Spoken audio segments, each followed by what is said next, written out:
A Niners!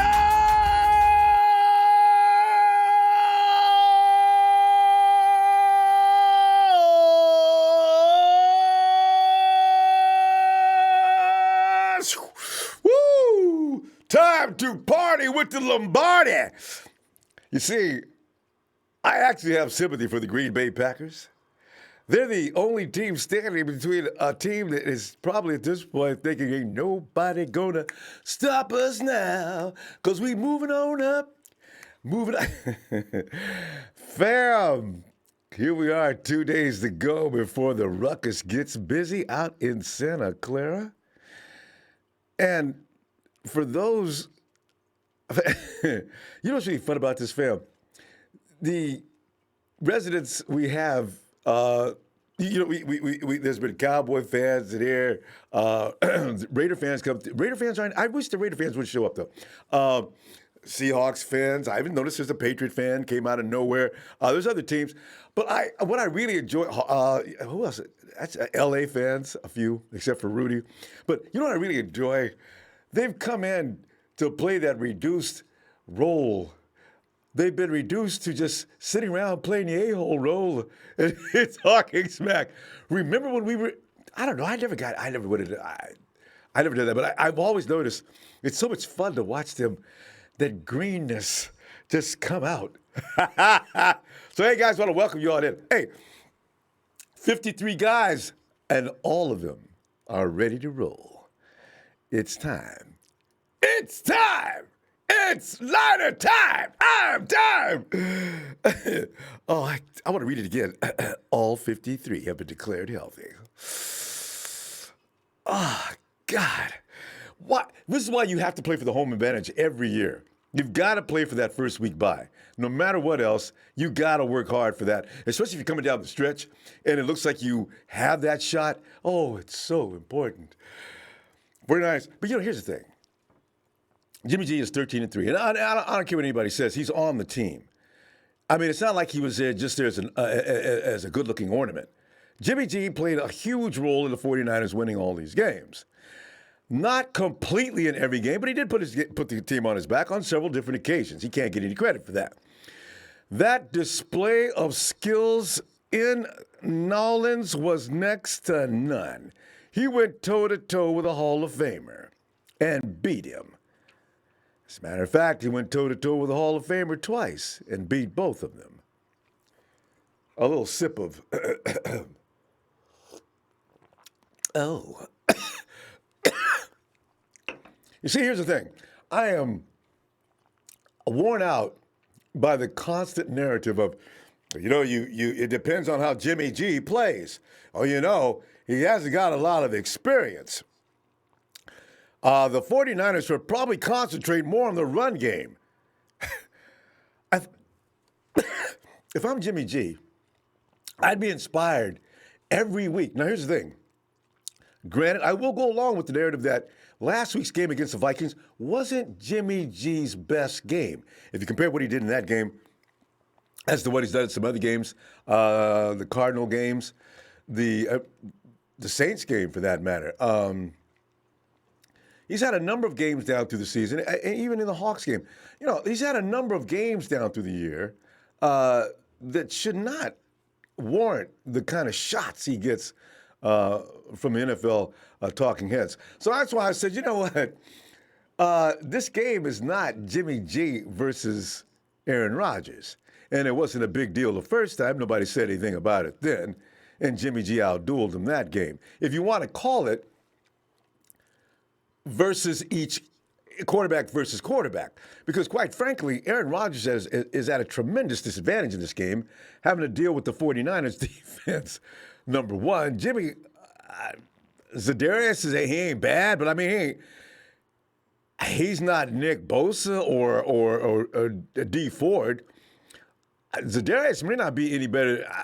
I put Eric Armstead. Here's the thing. What Aaron Rodgers is going to face, you can't say Jimmy G versus Aaron Rodgers. Aaron's under hell of a fire.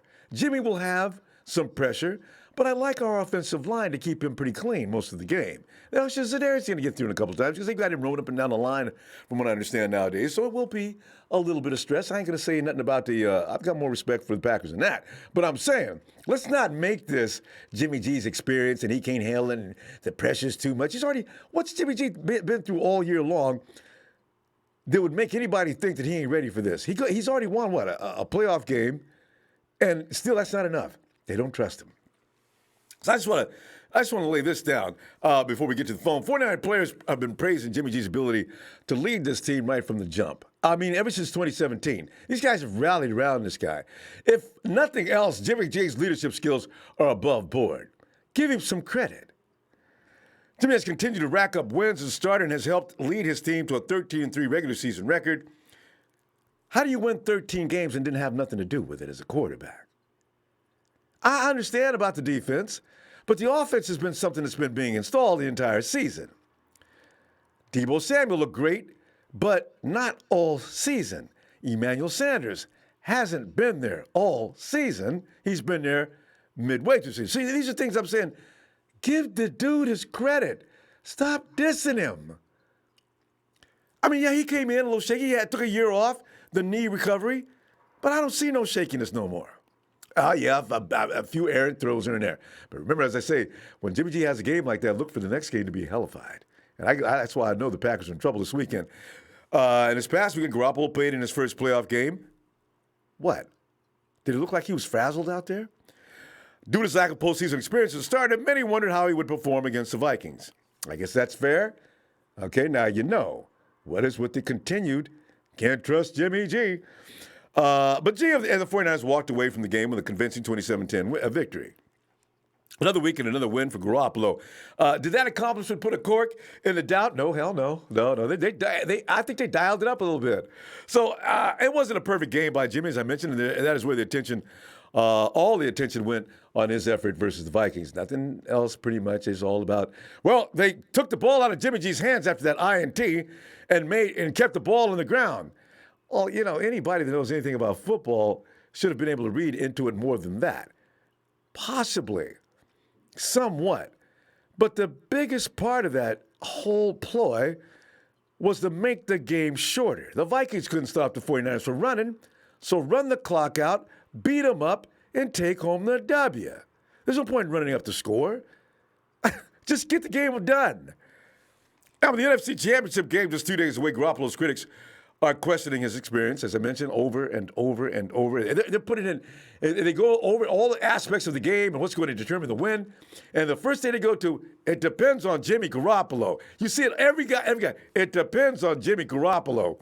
Of course it does. He's the quarterback. But let's not put that in a negative spin all the time. So more specifically, how would the 49ers quarterback perform if he needed to carry the team to win? Now, fam, here's the thing. If the Packers are smart, the 49ers, they probably should think about stacking the box and stop the run game, which I wish they would. Because that seems to be the most lethal weapon the 49ers have, according to most. Stop the run, if you can. Let Jimmy beat you. I wish they would. This would be so much more entertaining, actually. But they're not going to do that. If they do it, it's not going to last long, is my guess. So, but if Garoppolo is ready for the pressure in this important game, and Coach Shanahan to the rescue. Shanny responded earlier today saying, I think he's proven that throughout the year. Duh. Just because this game is called NFC Championship game, that last one was called Divisional Playoff game. Other games are big games, too. Shanahan's had these guys in playoff form for about 5 or 6 weeks, according to what you probably read the same thing. Every game he's made it look that way. And he's gotten that team conditioned to pressure down to the wicks. This isn't just suddenly something, okay, guys, we're in the playoffs, let's go. No, that's not the kind of coach these guys are, all right? He goes on to say, I know whoever doesn't do well, that's what people say, but it's just a game like all others. Shanahan was also asked how important Garoppolo's demeanor is in the locker room. Shanahan, with all kinds of enthusiasm, responded to that one. He's quoted saying, I think it's huge. I think that's why our guys follow him. Like in any instance, if Jimmy's struggling or if he's balling, our guys would do anything for Jimmy. It's how he's been since the first day he got here when we traded for him from New England. He got here, and we were 0-9. Can people please remember that? We weren't winning no games until Jimmy G got here. And as Shannon goes on to say, he got here and we were 0-9, didn't know how much about what he was going on. He didn't know much about what was going on, but they just gravitated to him right away. I've seen nothing change. I've only seen it get stronger, unquote. Fam, that's my question. Do you harbor any, or actually entertain any questions about Jimmy Garoppolo, I like that even better, Jimmy Garoppolo's ability to lead this team all the way to the Super Bowl? And if it's either team, I don't think the AFC has had to deal with anything the NFC has had to deal with. You can pretty much, the 49ers are going to go into that game, if they play, especially if they play the Chiefs, the 49ers are going to go into that game as a dog. I can tell you that right now. They're already talking about it. I don't see the Chiefs being able to stop the run. That's why I already have picked the Titans to win that game. If the Chiefs don't think they can, if the Chiefs can't stop the run and they think they'll stop the 49ers, they got to, anyway, I want to hear your feelings on this. All right. Hey, Silvio! Silvio here. Thanks, fam. He says we have to play like an underdog. Oh, Silvio, they're gonna play like guys that they ain't taking this away from us. So yeah, that could be an underdog feeling. Daniel SF, 49ers fan 5249. Thanks, fam, for the contribution. 16-3, because we got Jimmy G. 16-3. God, I like that.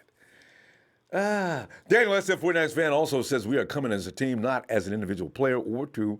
This team is locked in, ready to battle for each other, and that's why we will win. See, that's what I'm trying to tell all these idiots that keep saying, I would pick the 49ers, but there's that one thing, and that is how well will Jimmy G perform? Roger Villaneda says, what's up, Ronbo? 49ers will destroy the Packers. I agree. Hieronymus Media. How did Tannehill beat out Jimmy G for the NFL comeback? I saw that. I didn't read it. It was Tannehill? Tannehill did rise from nothing but ashes, though. He was done. I still think G should have got that. G didn't put in a full season. I think prior to this is what they were. Tannehill didn't even play a full season, nor was he coming back from a major injury. Last year, didn't he play? Okay. Jessica Silvera. Jimmy throws in the Saints game was awesome, and he can pancake. That block was special. People love to hate. Luis Espinoza is what's up. Shout out to all the Empire chapters getting closer to the goal. 559 Empire Chapter Visalia, Central Valley, Cali, for life. Much love to all the 49ers. Back at you, fam. Hey, let me put on my ears. Hey, Rick, come on in here, man. I want to hear your feeling. Well, first, how you doing, Rick? I'm doing good. How about you, Ronbo? Oh, Rick, I'm just annoyed. All the good things happening this year. I feel bad for Jimmy. I know he doesn't give a damn. He's going out there. It's probably fueling him, But he needs he needs Draymond Green to come in and talk for him. Well, actually funny, Richard Sherman plays a Draymond Green for us, doesn't he? And Sherman's been doing that. Yeah, but yeah, what I'm tired of is, why won't people recognize some of the good things he does instead of always crying about every mistake he makes and how he can't be trusted? What are you thinking? I have no idea why they treat Jimmy this way. I'm serious. I don't get it. I have no idea. But what I want to tell you is I've been confident in my Niners all week, okay? All week up until today. And I'm going to tell you why. Okay. Stephen A. Smith picked us to win. I was wondering where you were going with that. I'm so pissed off. He picked Stephen us A. He better not jinx us. He picked us one time to win, and we did. We did win. Yeah. I was scared too. All right.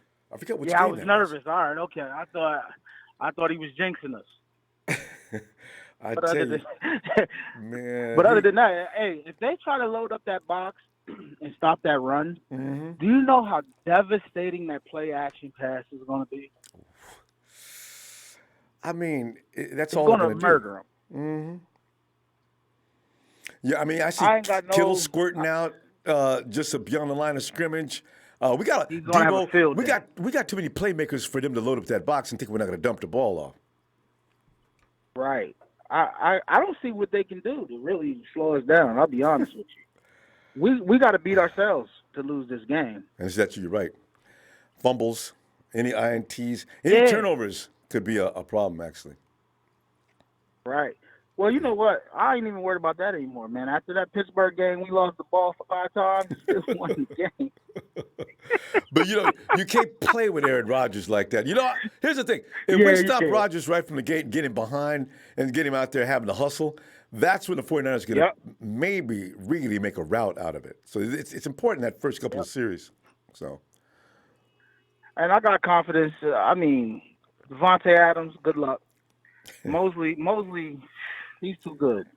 Yeah. It's not like Spoon's over there. Spoon was over there, I'd be a little nervous. Oh. But, yeah, Ronbo, I think we got this one. Party with the Lombardi, man. Yeah, that's what I'm talking about. Boom, boom, So, boom. I got us, give me 34-20. 34-21. We're going to be back tomorrow night for the scores. But listen, you want to stick with that? Okay, my bad. All right. No, yeah, I didn't know you was coming back tomorrow. Yeah, we're back tomorrow for scores. So, All right, Sam. All right, Rick. Tell you what, then. Yeah, that's all I got. Yeah, I was nervous as hell, man. Stephen A. said, I'm picking the Niners. I said, oh, shit. I know. But first time we did it, I was scared, but we won that game, so I was shocked. All right. All right, Rick. well, then I'll let it go. All right, I feel better now. You should. All right. Yeah. See you tomorrow. Later, Ronbo. All right. 218 area code, New Mexico. Who is this?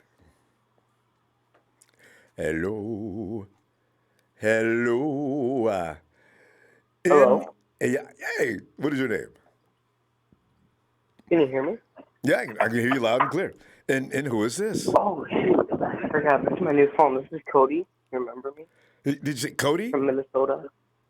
Yeah. Cody. Oh, NM. I say NM. Well, okay, Cody. Yeah, I do remember you, Cody. Mm-hmm.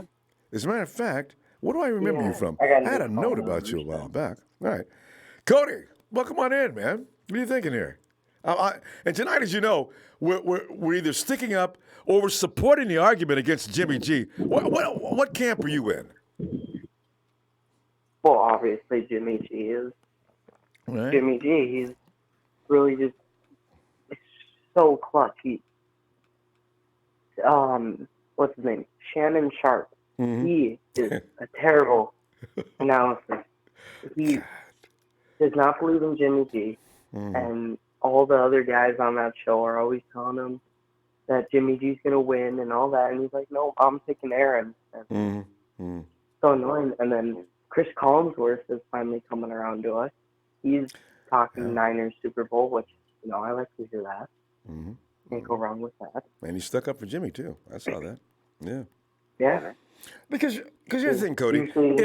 If Jimmy wasn't starting all season long, and let's say Nick Mullins was running, now he's got this would be a lot more weapons than Nick had that last year when Jimmy went down. Would we be the same team? And pretty much essentially that's what they're saying. They're saying that Jimmy G is running that team because that team runs itself. Jimmy's just sitting in the car riding, right?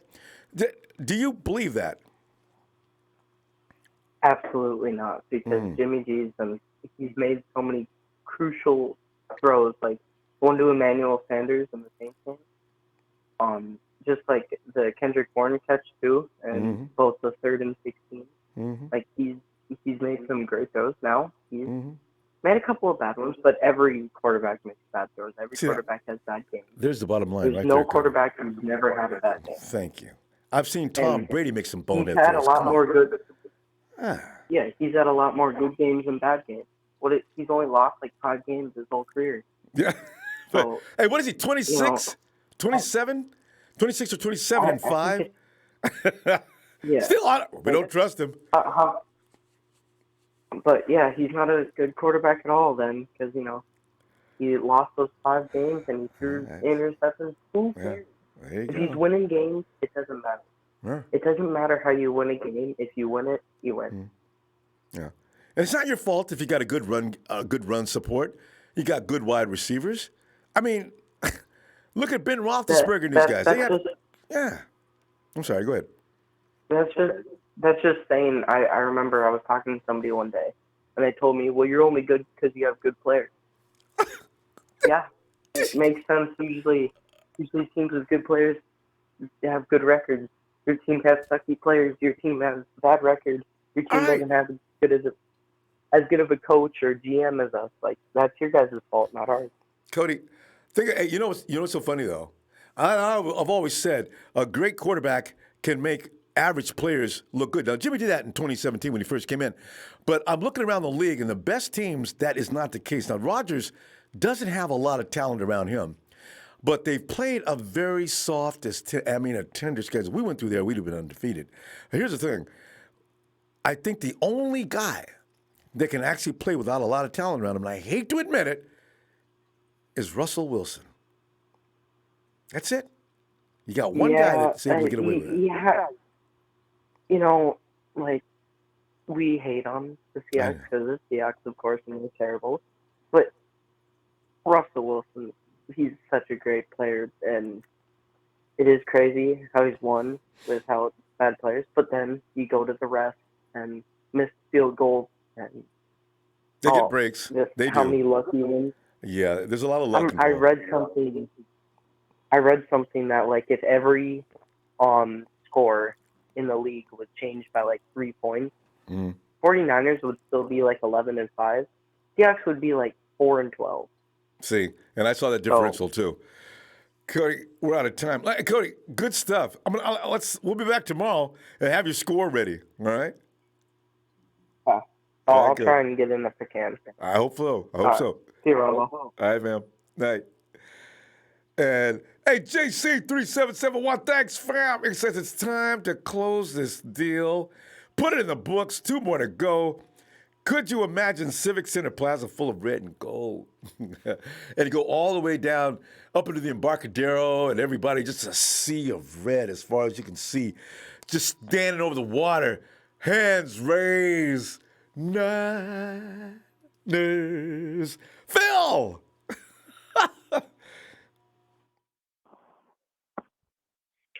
Hey, Ronbo. Phil, what's going on tonight? You know the subject matter tonight. So, I'm sick of people so I picking want to on my holler. quarterback. Go ahead. I want to holler. Not at Nine- you, but I just nine- want to holler. Oh, you say you want to holler. I know. Go ahead. Yeah, go ahead and testify on behalf of Jimmy then. So I'm going to holler at you. Here's some stats. Career, Aaron Rodgers on the road, 42-46. He's under 500. On the road against teams with 6 or more games above 500. Mm-hmm. He's an offer. See, He's never beaten a team on the road that has 6 wins above 500. He's never won on the road in the playoffs. He's 9-7 in the playoffs. All 7 of his losses were on the road. wow, I can't believe they didn't The hide guy those stats. doesn't win on the road. Well, we've seen it this year. I mean, San Diego, he was killed. So, He came I here and mean, got killed. Beat the Raiders. why are the teams talking about Jimmy? I'd be talking about Aaron. I know. You know what? His QBR is less than Jimmy's too. You got that stat there too? Exactly. Yes. So why are we talking about Jimmy Garoppolo when Aaron Rodgers hasn't proven himself on the road? I have no idea. I And guess we're it's going to just- be loud. Yeah, and was he just going to morph into the Superman since November? I don't get it. Aaron's been declining for the No. last 3 years, to be honest. He's still great, but Yeah. not the Aaron of old. So, and he's 36. Yeah. So I just, I get frustrated watching these guys talk about Aaron Rodgers. Always Aaron Rodgers against Jimmy Garoppolo. I go, come on, give me a break. But you know what? I think it's good for us because I think the team gets a chip on their shoulder because they're going to defend Jimmy. I mean, they all say he doesn't get enough respect. So Oh, when they all attack him, they're going to gang together, go after him. So give us more fuel. Yeah. And they're hearing I don't it. think we need Even though they it. say they block it out, they hear this stuff. Oh, sure they do. Yeah. Look at Richard. Sherman? He goes hears off all in the of pressers. it. Well, I think the big thing that really bothered Richard Sherman was he wasn't even considered in the top 100 players.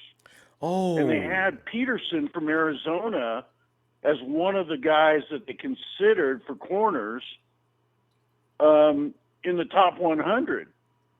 And come on, would you take? I'd take Richard Sherman over Peterson any time, any day of the week. You know, Arizona career corners. I think that bothered Richard. I really do. Oh, of course it does. He's outplayed those guys. That's why he's always saying it these days. You notice that? He says, I'm best. Yeah. I'm good. I'm best at this, and this. And he's got that look in his eye of extreme anger. Well, nobody's over the last decades had more interceptions than Richard Sherman. Nobody. I tell you something else about Rich. He's going to have the same problem as T.O. getting into the Hall of Fame. You need to be a squeaky clean citizen in the NFL for the HOF to bring you in right away. He'll be 10 years getting into the Hall of Fame after he retires. How long did it take T.O. to get in? 3 times? 4? I don't know, yeah. Yeah. But Rich you know what? You can be squeaky clean and still not make it. Look at John Lynch. But Or even Roger Craig. Why? Yeah. They did it again, Phil. They did it again. Well, the problem is you play on the West Coast, and that's a disadvantage right there. Yeah, because they're all East Coast bias. Yeah, you know, and and then you play for the 49ers. That's even another knock because they hate 49ers. I'm starting to seriously believe that too. But you know what? Really we got a chip on our shoulder. We're going to win another Super Bowl. Yeah. And I want to win 3 Super Bowls in a row. And here's my reason. Real quick. Here's my reason, Ronbo. Next year's Super Bowl, Vegas. The year after that, Rams Stadium. So would you like to have the 49ers win the first Super Bowl in each one of the Raiders and the Rams stadiums? Nothing would make me feel better. It'd be beyond classic, Phil. That'd be awesome. Phil, gotta go. I'm telling you what. Have your score ready for tomorrow night too. All right. Yeah, I will. All right. Yeah. Great stats, Phil. Loved it. Now, so we're working on the tailgate. All right. Phil has great tailgates too. Go Niners. All right, Phil. All right, Ronbo. Later. And let's get Dre in here and get his opinion on the Jimmy G hatred. Dre. Yo, what's going on, Ronbo? Oh, Dre, Phil just brought in some stats ain't nobody talking about. That's what I'm saying. The bias and just to take shots at the Niners unnecessarily. Come on, man. I want to know why Jimmy, on every mistake, it gets amplified. He's made to look, you can't rely on him. You can expect him to mess up at the wrong times. I mean, is it justified? I mean, you can't expect people being objective when they haven't been objective all season. Yeah, good point. There's a stat that they should talk about. If you want to talk about interceptions, let's talk about the fact that Jimmy Garoppolo leads the league. His team leads the league in receptions off tips. Jimmy has 6 tips off of receivers' hands that have turned into interceptions. It's 6. 6. It's a lot. That leads the NFL, bro. Yeah. That's a big-ass stat that nobody talks about. Mm-hmm. So, I mean, I really don't care about what they got to say. I mean, they act like Aaron Rodgers had a great game. He had 278 for 2 touchdowns and 160 yards, and 2 touchdowns went to one guy. Mm-hmm. That's not that great of a game. If you eliminate that game, what does it do? Like I said, you take away 160 yards from 278. What is that, Ronbo? That's 100. That's 118 fluky ass yards with no touchdown. And there it is. I mean, I I don't care at this point. I do not care at this point what these people got to say. If I saw Mike Florio, I would literally slap the shit out of him. I would spend if I was going to the game. If I was in San Francisco and I seen Mike Florio, I would spend the night in jail just so I could slap the shit out of Mike Florio. Dead ass. Annoying. I would beat. I might do more than slap the shit out of him. Got to be pulled off of him, Yeah. So I'm not necessarily worried about it. And Kyle Brandt from Good Morning Football, this motherfucker, he said, "You guys think you have the best tight end, but our tight end has accomplished way more than yours." That's what he said. Wait a minute. He's talking about Jimmy Graham. Jimmy Graham? The guy who had 18 receiving yards when we played against him, and Kittle had 6 for 129 in the TUD. That guy. He's talking about that guy. Kyle says Jimmy's better? He said, yeah. Kyle Brandt also said, we have a star running back. You guys don't. We have 3 studs. Kyle must be kidding. This morning? He was dead ass serious. Wow. He was dead ass serious. Look it up. I swear. Hey, man, so, I just go back to this, man.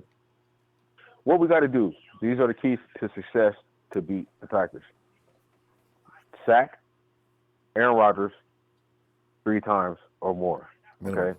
Mm-hmm. You got to at least 20 pressures, okay? Mm-hmm. Hold the running back to under 75 yards, okay?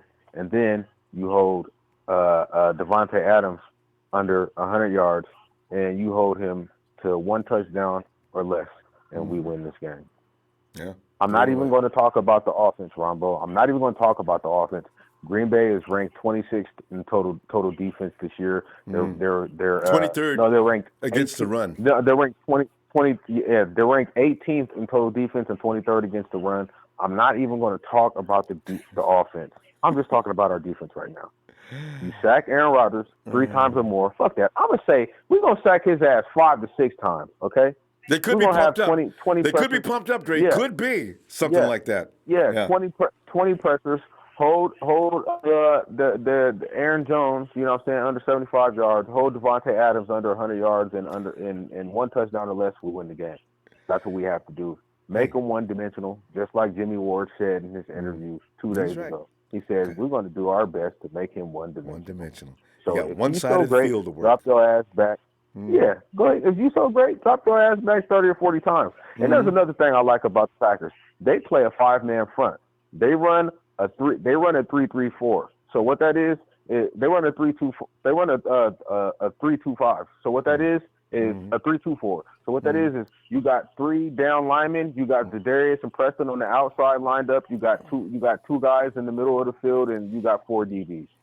So what does that do, Ronbo? That opens up the middle of the field. That's what we like. You can run on that. It's designed to be ran what I would against. like to see Kyle do is design some plays out for Jimmy to throw outside the numbers, since these motherfuckers saying he can't throw outside the numbers, because I've seen plenty of them. I've seen plenty of them. But, design some plays for Jimmy to get the ball outside the numbers. And that's all he's got to do. And the only reason his offense is designed to do it, people think that's a weakness. That's not a weakness. That's by design. It's not a weakness. Yeah. Dre, when you got receivers and tight ends who when you got one receiver and one tight end who leads the league in yards after contact, you're supposed to throw the ball through the middle of the damn field. You idiot. Right. All right, Dre.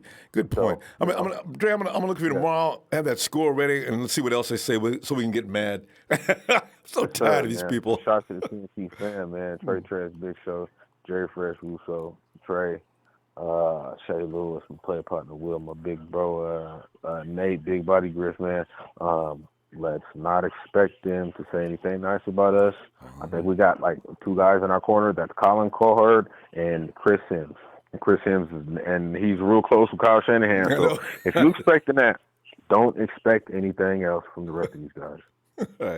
All right, man. All right, Dre. See you tomorrow, man. What's up? And we roll out to New Jersey. James. Hey, what's up, Ronbo? James, and probably the biggest advice you could probably offer all of our 49er family is try not to watch these programs. They're not healthy for a 49er fan. You'll end up drinking Pepto-Bismol like soda water and popping aspirin and trying to maybe check into some anger management classes because these people are going to say things that you can't believe they're really saying. The knock on Jimmy is the 49ers can only win that game depending upon how well Jimmy G plays. Now, don't worry about the defense or the run game or anything else. It's all about how Jimmy plays.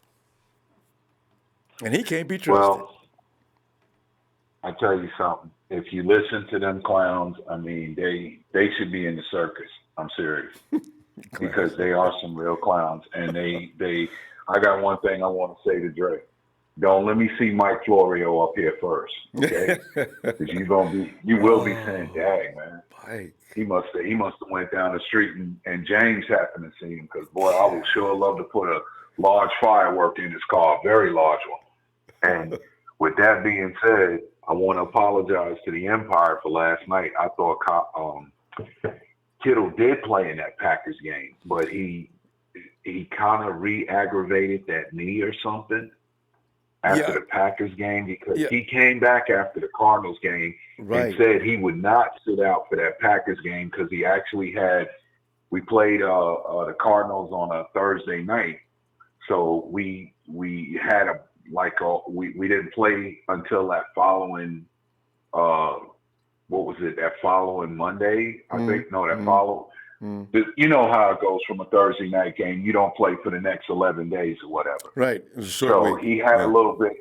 Right. Or a long week. He had a little time to like rehab it for a few days, but he came back in the Packers game and wasn't a full go. And remember, Kyle dialed up that play where it looked like a post pattern, a seam route turning into a post pattern, and Kittle just stopped on a dime and went completely back across the other side of the field and had the defensive back probably agreeing with Jalen Ramsey that it's that scheme, bro. It's that scheme because he was lost also.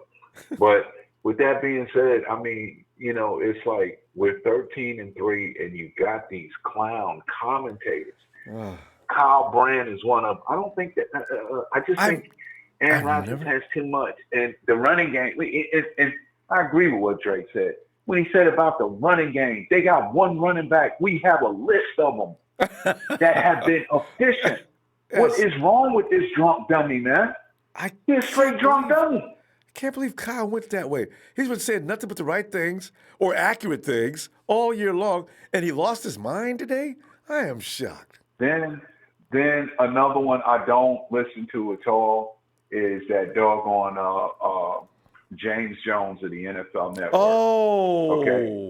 Because Aaron Rodgers' cat could take a poop in a pair of his Nikes and he could put his foot in them and he'd still be, yeah, man, Aaron and them, I think they going to get around the Packers. The Packers going to, they going to show up this time. And then Victor Cruz is another one. I think Victor Cruz is just mad with us because, remember, he was a free agent and we didn't pick him up. We didn't pick him up. So he didn't like that. We picked up Mario Manningham. He didn't like that.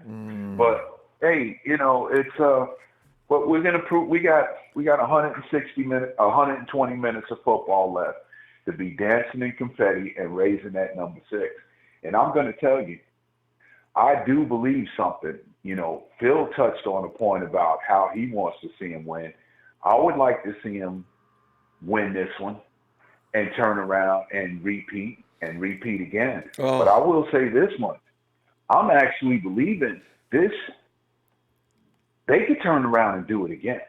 Now, I ain't putting the cart before the horse, but I'm just telling you. They're going to be right crazy. now, They're going to be crazy competitive next year. But, James, we got to pull up. Right now. Oh, yeah. Yeah, man. But and young it's all and still good. learning. I mean, one thing I think they're going to do differently, and I know you got to go, but this is a weakness of Aaron Rodgers if they try to move the launch point, like let him bootleg. Because with D Ford back in that game, you bootleg. Better hurry up. And you don't pay attention. There it is. You're smashed into the ground, tasting that beautiful Levi Stadium paint. all up in between your teeth. Niner Empire, Niner for life. Have a great evening, Ronbo. Thanks, We're James. coming. It's our time. We're not turning back now. Too legit to quit. That's right. There you Have go. a great evening. Be blessed. Thank too, you, man. Night. Yes, indeed. More great points. Wait a minute. And yes, it is too. It's the Rev. Rev. Come on in, fam. Rombo. 49. Yes. People were asking about you recently too, man. We've been wondering where's the Rev? Rev holiday schedule, been working. So, Yeah, I remember that. Last time you said you mentioned job that. really. Yeah, but I'm trust me, I've been hearing you guys. It's last time I spoke, I let it be known that this team is determined. And guess what, family? The Rev has been out for a while, but I got a treat for you. We're going to the Book of Champions. Yeah. Okay. All right. Oh boy. So many of you that know when I come up here, when I speak about the Book of Champions, we have certain chapters. And my favorite chapter out of the Book of Champions is the Book of Walsh. In the Book of Walsh, it clearly explains in detail what this team today is about. And one of the best things that the GOAT, Bill Walsh, has said, and it defines what this team is right now. Winners act like winners before they're winners. Champions behave like champions before they're champions. This team has shown this year that we are battle tested. We have proven. We've had haters. We've had the list goes on. But there's a reason why we're hosting this NFC Championship in Levi Stadium. There's a reason why we are 14-3. There's a reason why these people want to hate on Jimmy, ice cold in his veins, Garoppolo. This man, let me tell you what, he don't need to prove nothing. That's the thing that all these haters don't understand is our team we don't need to prove nothing that we have already proven. We are battle tested and ready. How is it that we go into New Orleans and on top of that, we take over the city? Yes, we did. We took over the city. And this man, Jimmy Garoppolo, has a shootout with Hall of Fame Drew Brees. We come back and beat the Saints in their house. How is it that we've been doubted all year long, but this team keeps showing up? Y'all know what I say, pain and punishment, it's coming on Sunday. Yes, it's coming. It's coming in all facets. See, Aaron Rodgers didn't deal with the defense before because we were missing, what was it, 7 or 9 people when we played them the first time? Well, I know D and Quan were definitely not there. Joe Staley was out. Yeah. Yeah, so now we got D Ford back. Just say all hell. Just all hell. Okay? We have an objective in our minds. Our objective is to stay humble. And I understand we win. It feels good because we've been in these dark years for so long. But guess what, family? Our time is now. Because come Sunday at 6:40 p.m., the Packers are about to find out what pain, punishment is coming in all facets. Jimmy G has shown that he is ready to step up, and he has led this team. We've heard the haters, all this. You know what? I don't even care anymore. Because you know what? Win, lose, or draw, all my family worldwide, rep that beautiful red and gold 24/7, 365. Woo! It feels good. And there is a reason why we are number one in this NFC. There is a reason why we believe in our hearts as 49ers that nobody is going to stop us from getting number 6. Jimmy G is this leader. This team is a brotherhood. They have shown what team is about. They believe in the culture. The GM believes in the culture. The head coach believes in the culture. I mean, everything, man. And I love the vibe that this team is showing, especially when Weatherspoon got benched. And then he goes and says, you know what? I need Mosley's assignments so I can cover him on special teams while he covers on starting. That right there shows And guess what, family? We all need to show the same thing come Sunday. Show that love, show that support. It don't matter. Wear your colors. Rep it loud, scream, hoop, holler. I don't care because everybody else is sitting at home watching us play. Niners for life. Let's do this, Ronbo. I missed y'all. I love y'all. Y'all be safe. Y'all be cool. And y'all know the motto. You know what I'm saying? In order to be the man, you got to beat the man. And damn it, ain't nobody about to beat us right now. Y'all know how the Rev do. I'll holler. I will be up here tomorrow. We about to do this. Love y'all. Woo! I'll holler.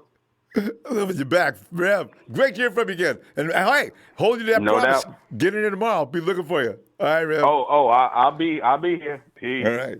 Night, Rev. more of those words of wisdom from Rev. You gotta love it. And I say, hey, big boys climb on big ring. Go rope up.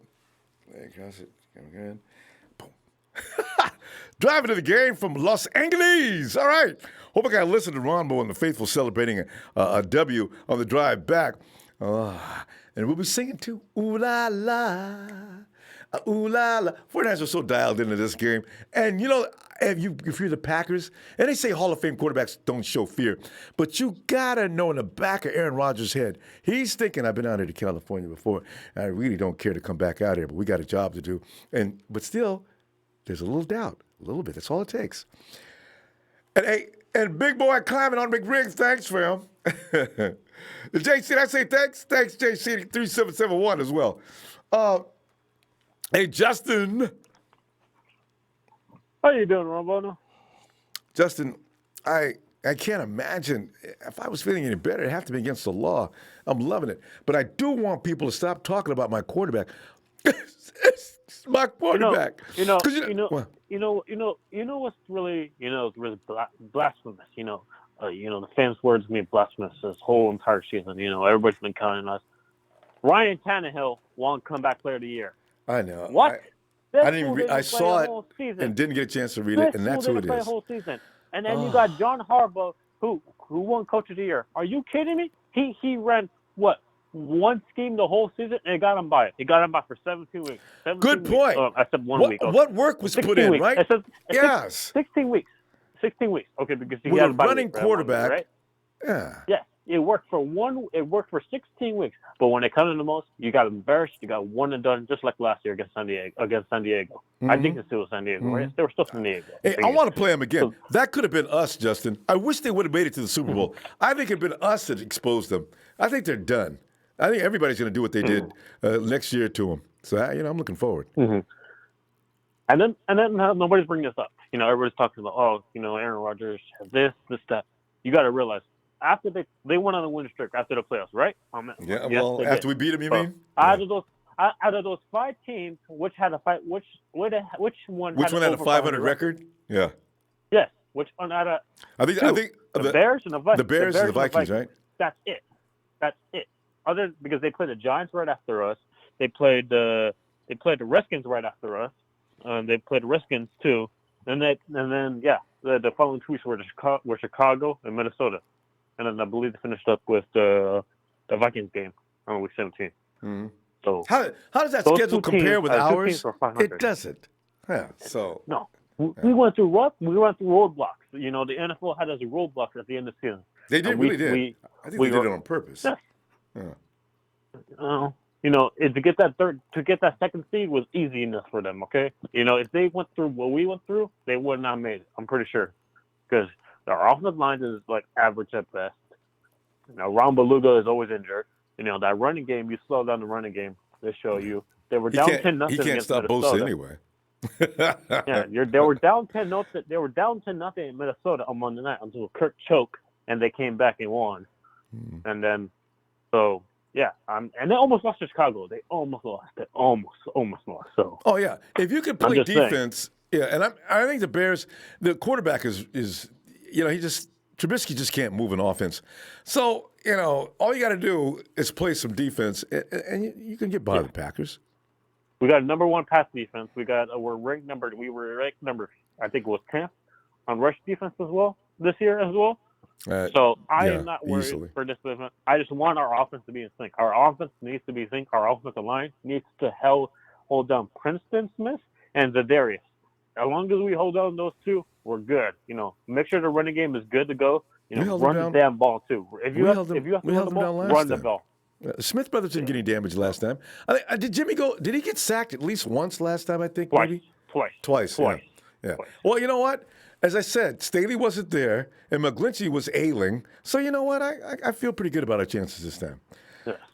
Mm-hmm. So, and Jimmy Ward, hold down your secondary. Jimmy Ward, you need to step up as well. Hold What? down. If you see Devontae Adams moving around, follow your guy. Follow Devontae Adams. I want Devontae Adams to get like 50 yards. That's it. Last guy I got to worry about is J-Dub. That guy's been playing at an all-star level. They just didn't vote for him.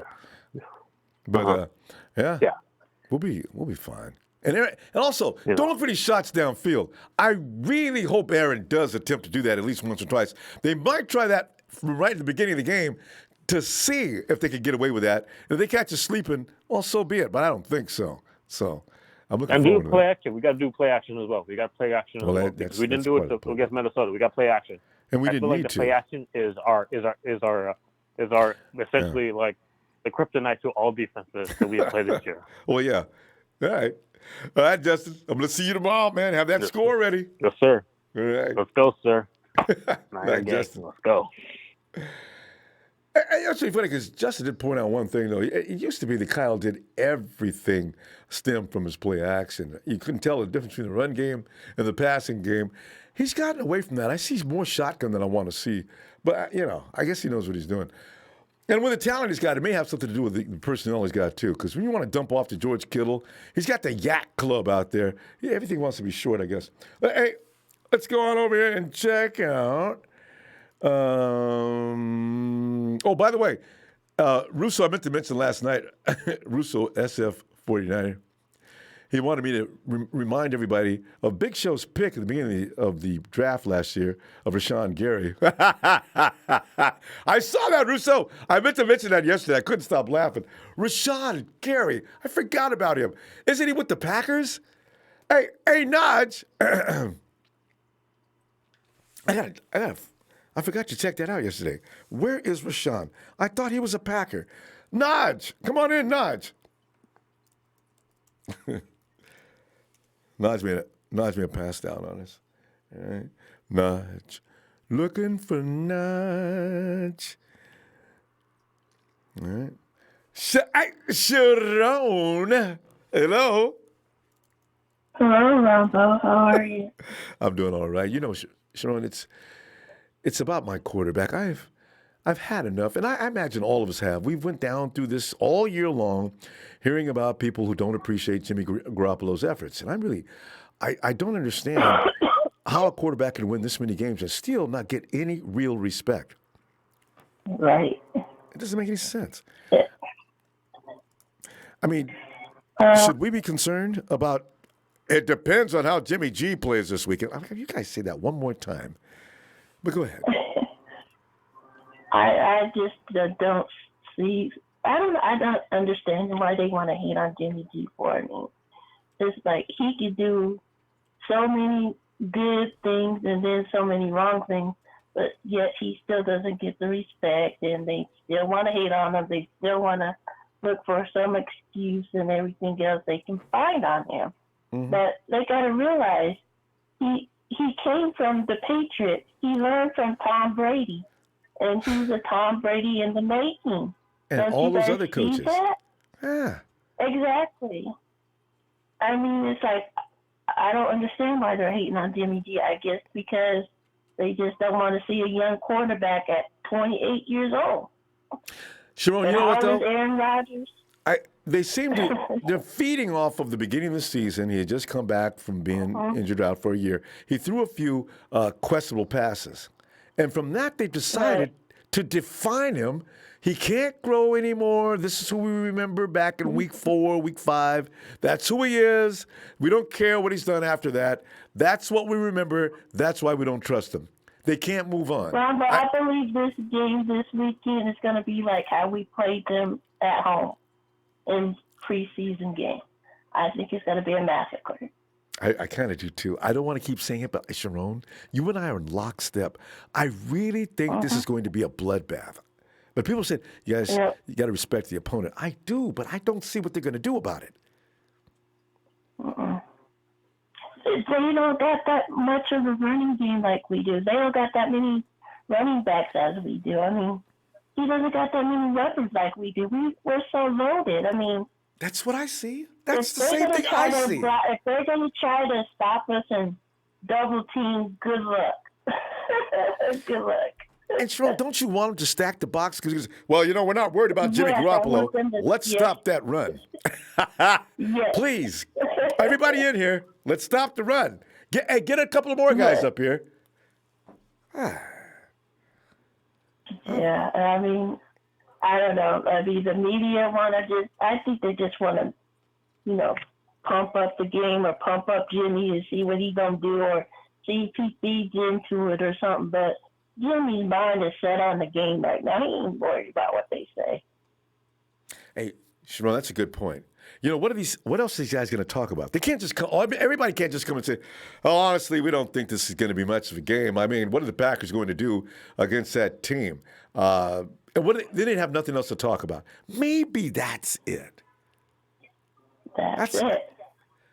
Oh, they can talk about baseball. That's a big scandal going on right now. In the NBA, LeBron James is starting to make people mad. You can do anything but start saying bad things about Jimmy Garoppolo. When we talk about Jimmy, why don't you talk about Aaron Rodgers and some of the things he's done wrong? Right? And he doesn't look... Right, you guys are knocking our quarterback. Let's knock Aaron Rodgers for a minute. Wow. Well, you guys can keep sitting there feeding that off of Jimmy because that's just going to make him more fired up anyway. I know, right? It's actually a good thing, Sharon. You're right. It's like medicine. And if Jimmy was going to sit back and relax on his laurels, power that we need. I look for a great game from him this weekend. I really do. This I'm pressure's excited. not I getting. just got home from the hospital. Who? What? I was in the hospital for a week. Sharon? Yeah. You were in the hospital for a week? You sound okay now. Yeah, I had the real case of the flu, and then I had a little bit of pneumonia too. It's what it morphs into. Well, you're okay now, though. So I just got home. Yeah, I just got home today. So. I'm sorry. I'm glad. Well, I'm glad you pulled through just in time too. And watching that 49 game's gonna be like that's gonna be medicine. Yeah, it's therapeutic. All right. I'm geared up for it. That's what I'm ready for it. Awesome. All right, Sean. You go ahead and relax. Rest is always essential when you come out of these things. And we'll see you tomorrow, okay? Oh, yes. I'm going to go relax right now, and I'll holler at you tomorrow, Ronbo. I'll be looking forward to. Night, Sharon. All right, Ronbo. You have a good night, too. Thanks. Bye-bye. All right. I thought we heard from Sharon a few days ago. Maybe not. Also, hey, I noticed Roberto's in it. Hey, Roberto! Shout out to your bra. Know you'd be okay. Let's go check a Nodge again, see if he's here. And by the way, Rashawn Gary, there he is. He's in a Packers uniform, but I don't know that he's comparable to Nick Bosa. Big Show, you know I'm going to work you on that one. Argued me down. Hey, Charles. Ronbo, how you doing, man? Charles, I'm doing okay now that I knew I was right about Rashawn Gary. I knew Nick Bosa would be a much better pick. So, Big Show, you know I'm keep putting salt on that wound. John Lynch really hit it big on that draft class. Trey Greenlaw, Mitch, Debo Samuel, Nick Bosa, Mitch Wish, Justin Fields. My God, we have so many big. Every home runs, almost all of them. And Jalen Hurts, unknown. Oh. So, with the way this draft is, I feel like it's another case. Just 4-4. Running back, wide receiver. Listen, Charles, you probably already knew. I just hit me the other day. Do you know John Lynch did an interview? He said that Dre Greenlaw was clocked at 22 miles an hour. And there was something going on with his hamstring or something like that when he's running the combine or whatever. And so others backed off. He fell to the 5th round because of ignorant scouting. We got lucky. Greenlaw's going to be bad. That's a second-round pick. easily. That's a bad boy right there. That's a bad boy. You know, I remember in the off season, I think he needed stitches on his hand. He's like, I just got a little boo boo. I'm gonna be back tomorrow. I'm like, Dre, calm down. You got like 6 stitches in your hand. These guys, this is a football player. You know, these guys, it's a different breed. Those guys don't pain. Look at Ronnie Lott. There's a guy that set the standard for toughness. You'd rather lose part of a finger than miss a game. That's a football dude. Richard Sherman said he got the same mentality. Remember when he got injured in New Orleans? He was out for a play, and he's like, Yep. I'm good, coach. I'll be right back. I'm going to go right back in. And we're like, sure. They had to make him come back. Calm down. Get your butt back here. Hey! Sure, get up. What are you doing, Sherm? But that's what these guys. That's why these guys are champions, because losing is not an option with these guys, and it doesn't care about how my body feels. Look at George Kittle. He's not. There was something wrong with his foot. He had to play through. They say he'll play through the pain. It's about the pain threshold for his ankle, but his knee's okay. What? Dang, Ronbo, dude. It's because everyone's got that dog, Ronbo. Everyone in our team has that dog. We selected dogs. Deebo Samuel. Everyone, like, it's so rare to have this dog mentality with no ego. Yeah, and we're talking Doberman. We ain't talking just a dog. We're talking Dobes. The Doberman gang, man. These guys are just nasty. Woo! I just wish Deebo can install some of that into Dante Pettis and Richard his dogginess. Yeah, I know. I don't know. Witherspoon. What are we gonna do with? That's what we're gonna be talking about all season, off season. What are we gonna do with Dante? I feel like we might, because in college he was one of the best special teams men. I think he had a record for punt returns. He's the best of all time. So maybe put him on the punt return, because we haven't really been getting at anything on the punt returns from Richie. Yeah, Dante. But you know what? I want to see him develop. If there's anything there that can be salvaged and built into a machine, he's got all the tools, Charles. That dude can run routes and just freak people out. You can't stay with them. But he's still there's something. Go ahead. I was about to say, just whatever Kyle Shanahan or John Lynch decides, if they cut him or keep him, I'm gonna roll with it, because all year we've been questionable about this decision, but they've proven us wrong and just hit on everything.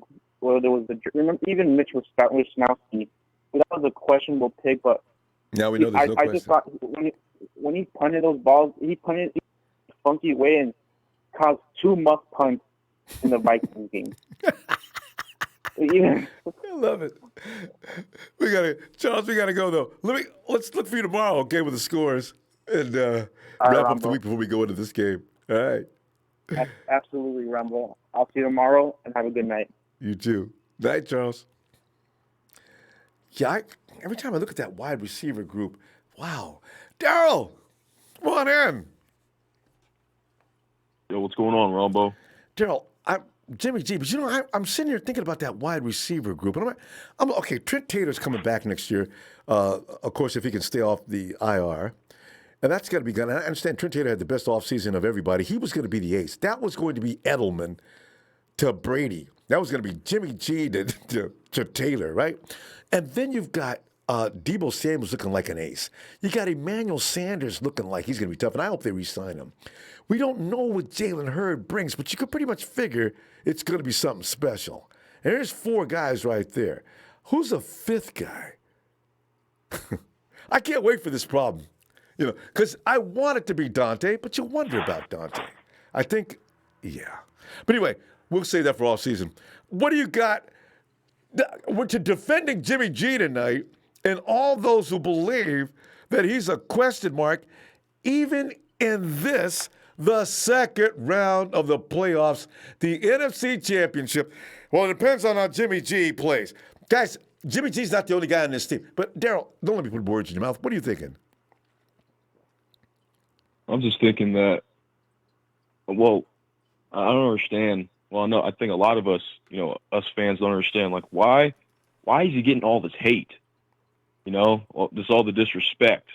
It's not like he's a quiet, person. He doesn't like trash talk or nothing. Ever. And yeah, ever. And in big games, when it came to crucial downs, especially on those third and longs, third and manageables, whatever, Mr. Third Down, people call him. He made those key throws when needed, especially, I mean, come on, man. It's like everybody quickly forgot about that shootout, in the Superdome. No one saw that coming.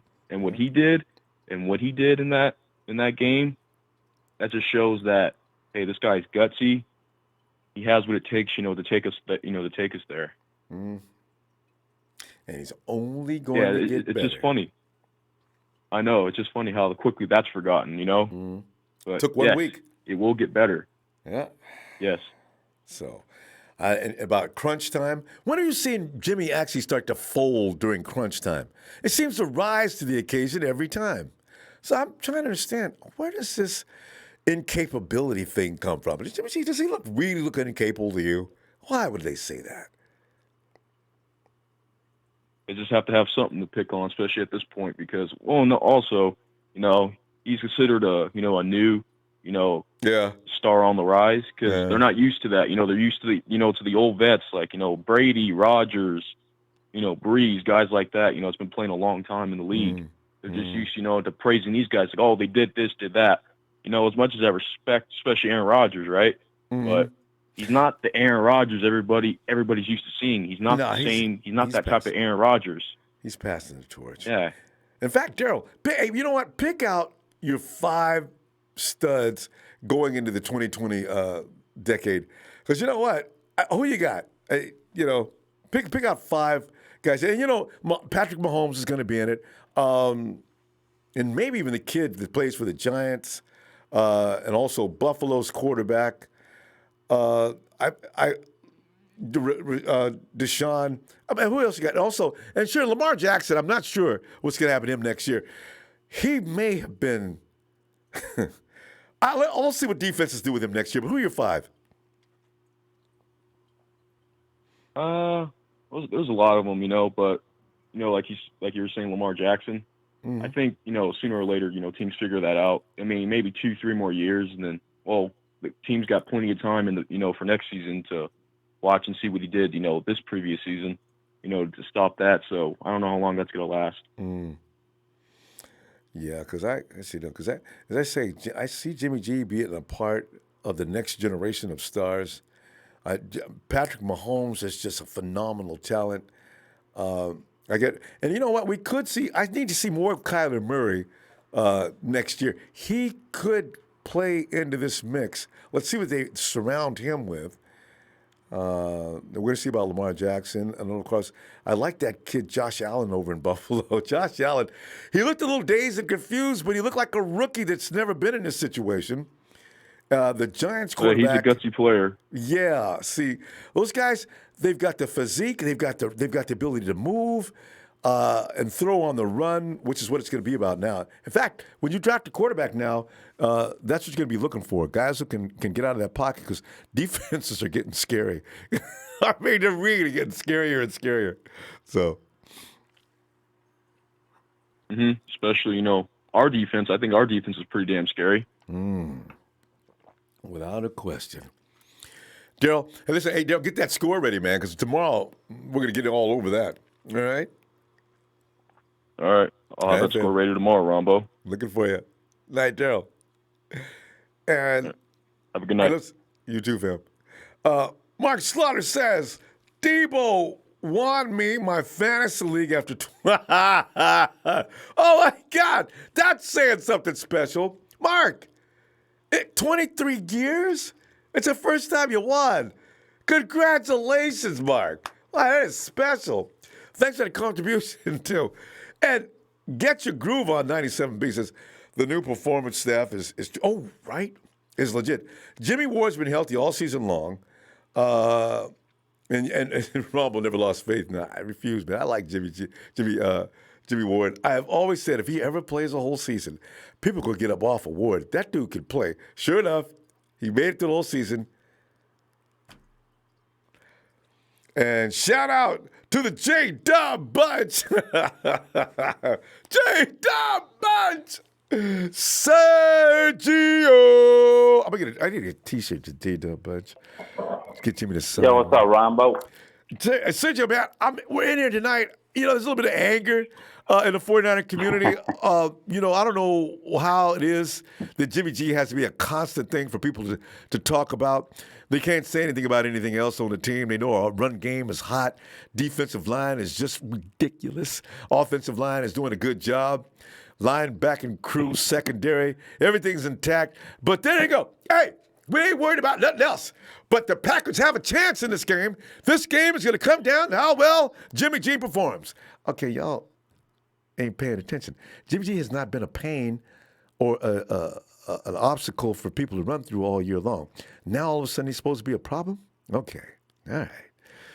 So Sergio, that's right. Sergio, have you got some defense for Jimmy tonight, or what? I really don't have to defend Jimmy because he pretty much defended himself Doesn't he? all season. Oh, Look where we're at. We're in the championship game. yes. Why are they talking? Still. Jimmy's been doing all the talking this whole season. So, I don't know. Especially, I don't know how they could say it's Jimmy versus Aaron. But no. It's the Niners versus the Packers. And if you want to say that it's Aaron Rodgers versus Jimmy, no. It's Aaron Rodgers versus the Niners defense. Mm-hmm. And God bless him, because he's going to need help. If they told me I had to go up against that Niners defense as a quarterback, Sergio, I'd be saying, listen, I'm gonna tell y'all what, I'm gonna get paid a little bit more than what I'm getting paid in this game to deal with that. I could get killed out there. See, he's in trouble. Gonna get paid, and he's gonna have way more porn stars hitting him up. You know, so you might as well call him Hugh Hefner. Jimmy Hefner. You know, he's going to fool I us, think Sergio. that's why they're hating on him, because Probably. he's getting all these girls and all the attention and all these wins, and of course they're going to hate on him. I even hate on him. I wish I had porn stars in a championship game. And right? Come on. He's the typical quarterback, way too good looking. He's got way too much money. All the women love him. And that's why, you know what? That's why Stephen A. hates him. I got to believe that. See, we've been making that joke, but it's got to be true. Of course he hates on him. Have you seen his hairline? Shoot. And it is Jimmy. And Jimmy doesn't fight back. He doesn't say anything. He's not a guy with the Brett Favre kind of mouth or anything. Or Baker Mayfield. What if Jimmy was like Baker Mayfield and some of these guys? Baker Mayfield can't wait to find a microphone. See, Jimmy never does that. Can they stop talking about Jimmy, like, for real? Let's talk about how Drew Brees had the best season of his career, and look where he's at. He's at home watching us play. And Lamar, they were talking about Lamar all season. All Super Bowl sudden, favorites. When he's out of the playoffs, they don't even talk about him no more. They want to Russell pick on Wilson, Jimmy. Mr. MVP. Yeah. Out of the playoffs. Yeah. What happened with that? Like, Tom Brady. Come on. Night, Tom. No, nobody's talking about Tom Brady no more. Well, there's nothing but cheaters, so we don't talk about cheaters. There's Jimmy. Get him, Jimmy. Get him. It's like, oh my God. And then, I'm not saying, let me knock on some wood before we say anything, but just in case, if it ever does happen, if we do lose, they're gonna hate on them to the max, till the next season starts. But even then, happen. it won't ain't stop. Gonna happen. Even if we lose, they're gonna still hate on them. They're still gonna talk about them. We're gonna lose the Super Bowl. Like, they're gonna make Aaron Rodgers gonna be he's gonna be a hero of a hireman. That's what a Hall of Famer will do to a young upstart quarterback. Oh, here we go. So you know. Oh, Jimmy, please, man. But it's all good. You know, that hate's going to turn into love, and everybody's going to jump in the bandwagon. Everybody's going to love the Niners and Jimmy. And they're gonna think that we're the favorite to win the Super Bowl next year as well. And No, but you know it's what? okay. It is, and then we'll get over all that. You know what? I think they'll have, because they look foolish after a while. They've got to give us respect next year. You can't win a Super Bowl and people still be talking stupidly. Look at the Rams. The Rams got all kind of love that first year they won and got taken out in the first round, right? Rams are favored to win this year. Okay, they got to the Super Bowl and they got spanked. And then they come back this year. The Rams still should have a stronghold on the NFC West. What happened, Sergio? What happened to them? Where they at? Yeah. Well, they're at home either watching us or they're at home, wiping off them tears because there's nothing else for them to do. Prepare. Everybody's gonna be preparing on how to beat us next year. It's like, and that's why, because we are now the target. Sergio, we got to go, though, fam. Let me see you tomorrow and bring that score with you, okay? Oh, yeah, for sure. All right, fam. All right, have a good night. Get ready, because we about to take it. That's right. Twice over. Hey, here's that dude with that cool name again. Hey, Ron. Yo, Ronbo. Ron, what was that, man? Are you working out? Well, you dropped your weights on the floor? No, I'm cleaning. Oh. I'm cleaning. Power cleaning. Doing my house duties. What's up, Ronbo? Hey, Ron, man. And because every time I turn over to any of these shows, NFL Network, all of them saying the same thing. Well, Aaron Rodgers, and don't count the Packers out. This game really depends and is predicated on what Jimmy G does. Why y'all all saying the same thing about my boy G? He's not coming by himself. Good. No, it's a team. It's a team effort. Man, nothing's changed, man. They've been saying this all year. All year. But you know what I did? This week, I didn't listen to any of that. You did good. I didn't watch any Sports Center. The only thing I watched was Stephen A. Smith, and he took us 4-1. I was like, wait, hold on. I had to rewind it. But no, he took us. And, play it back. Hey, and Ron, you know what's so funny? The guy that's on the show with them, what's his name? Max. The other guy. Yeah, he always has Garoppolo's back. He actually took Rodgers. I'm like, what is going on this weekend? Here's my thoughts. They got to disagree for entertainment's sake. Yeah, but, I mean, come on. They want to shake it up. But we watch every game. Niners faithful, blood, sweat, and tears. This is what we do. We talk about it all week. I listen to your show. I haven't been able to call in because I've been working. But what has changed since the last meeting? What has changed? We're the ones who've changed. We've got guys coming back. We got better. He doesn't want to see. Our offense looks We're a healthy. lot better. Yeah. Yep, we're healthy. And our offense is clicking. They really didn't start clicking until 5-6 weeks ago when they played the Saints. Yeah. They were good. They were bad. Well, the Packers. Might have got a little bit underway at the Packers game. And from that point on, they've been on. Yeah. But, hey, we made mistakes at that game, too. If you go back and look at the film. Yeah. It was on both ends. But from New Orleans on, our offense just started rolling. And what did they say after that game? Well, Garoppolo, the week leading up to that, going into the Dome, he doesn't stand a chance against Breeze. He's having a historical year. And I just, I bit my tongue. And Ron, really burns him about that, though, about the Nolans thing. It sort of loses some of its thunder because the Vikings going in there and doing the same thing. I was a little concerned about that. I said, wait a minute. Yeah, but they didn't do it like us. I know. Come on, that was a shootout. Yeah, but what's going on with the Saints? What was the final? 48 to something? 46, something like that. Come on, who does that and goes into New Orleans, playing Breeze, and goes touchdown for touchdown for touchdown for touchdown? The whole game. And we spotted, the Vikings didn't do that. We spotted them 21. What was it, like 21 to 7 or something like that in the first quarter? And by the half, that's we what were I leading. I look at it like I said, I'm not gonna watch any of this shit. I don't want to hear what they're saying. I know Garoppolo, he is who he is, man. He sat behind Brady for 4 years. Oh, he doesn't have the start. Okay, well look at Mahomes. Are they hating on Mahomes? No. But why? Because he's got so much more talent than Garoppolo. Okay, he's They call rushing him, quarterback. He can move the pocket. He's still young. He's never been there. They Right? call him the greatest in the league right now. They say he's better than Rodgers and Oh, Brady. he's special. He's special. He is. From the first time I saw him play, I thought, wow, this kid's going to be something. And he hasn't proven me wrong, man. He's unbelievable. He's fun to watch. He's definitely good.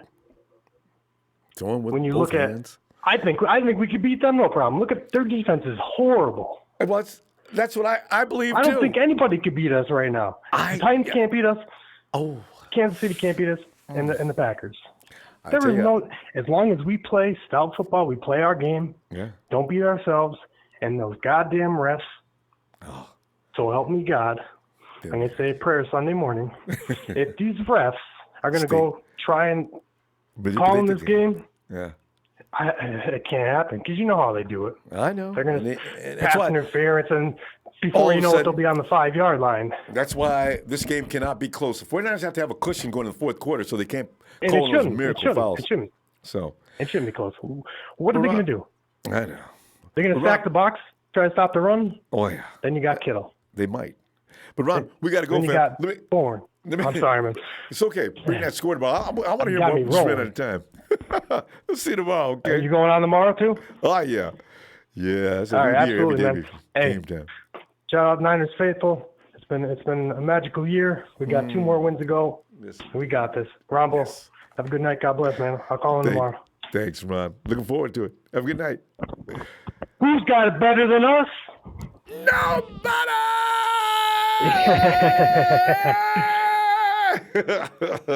All right, Ronbo, good night, man. You too, Ron. Let's go check out and see what's going on with Jay. Hey, Jay.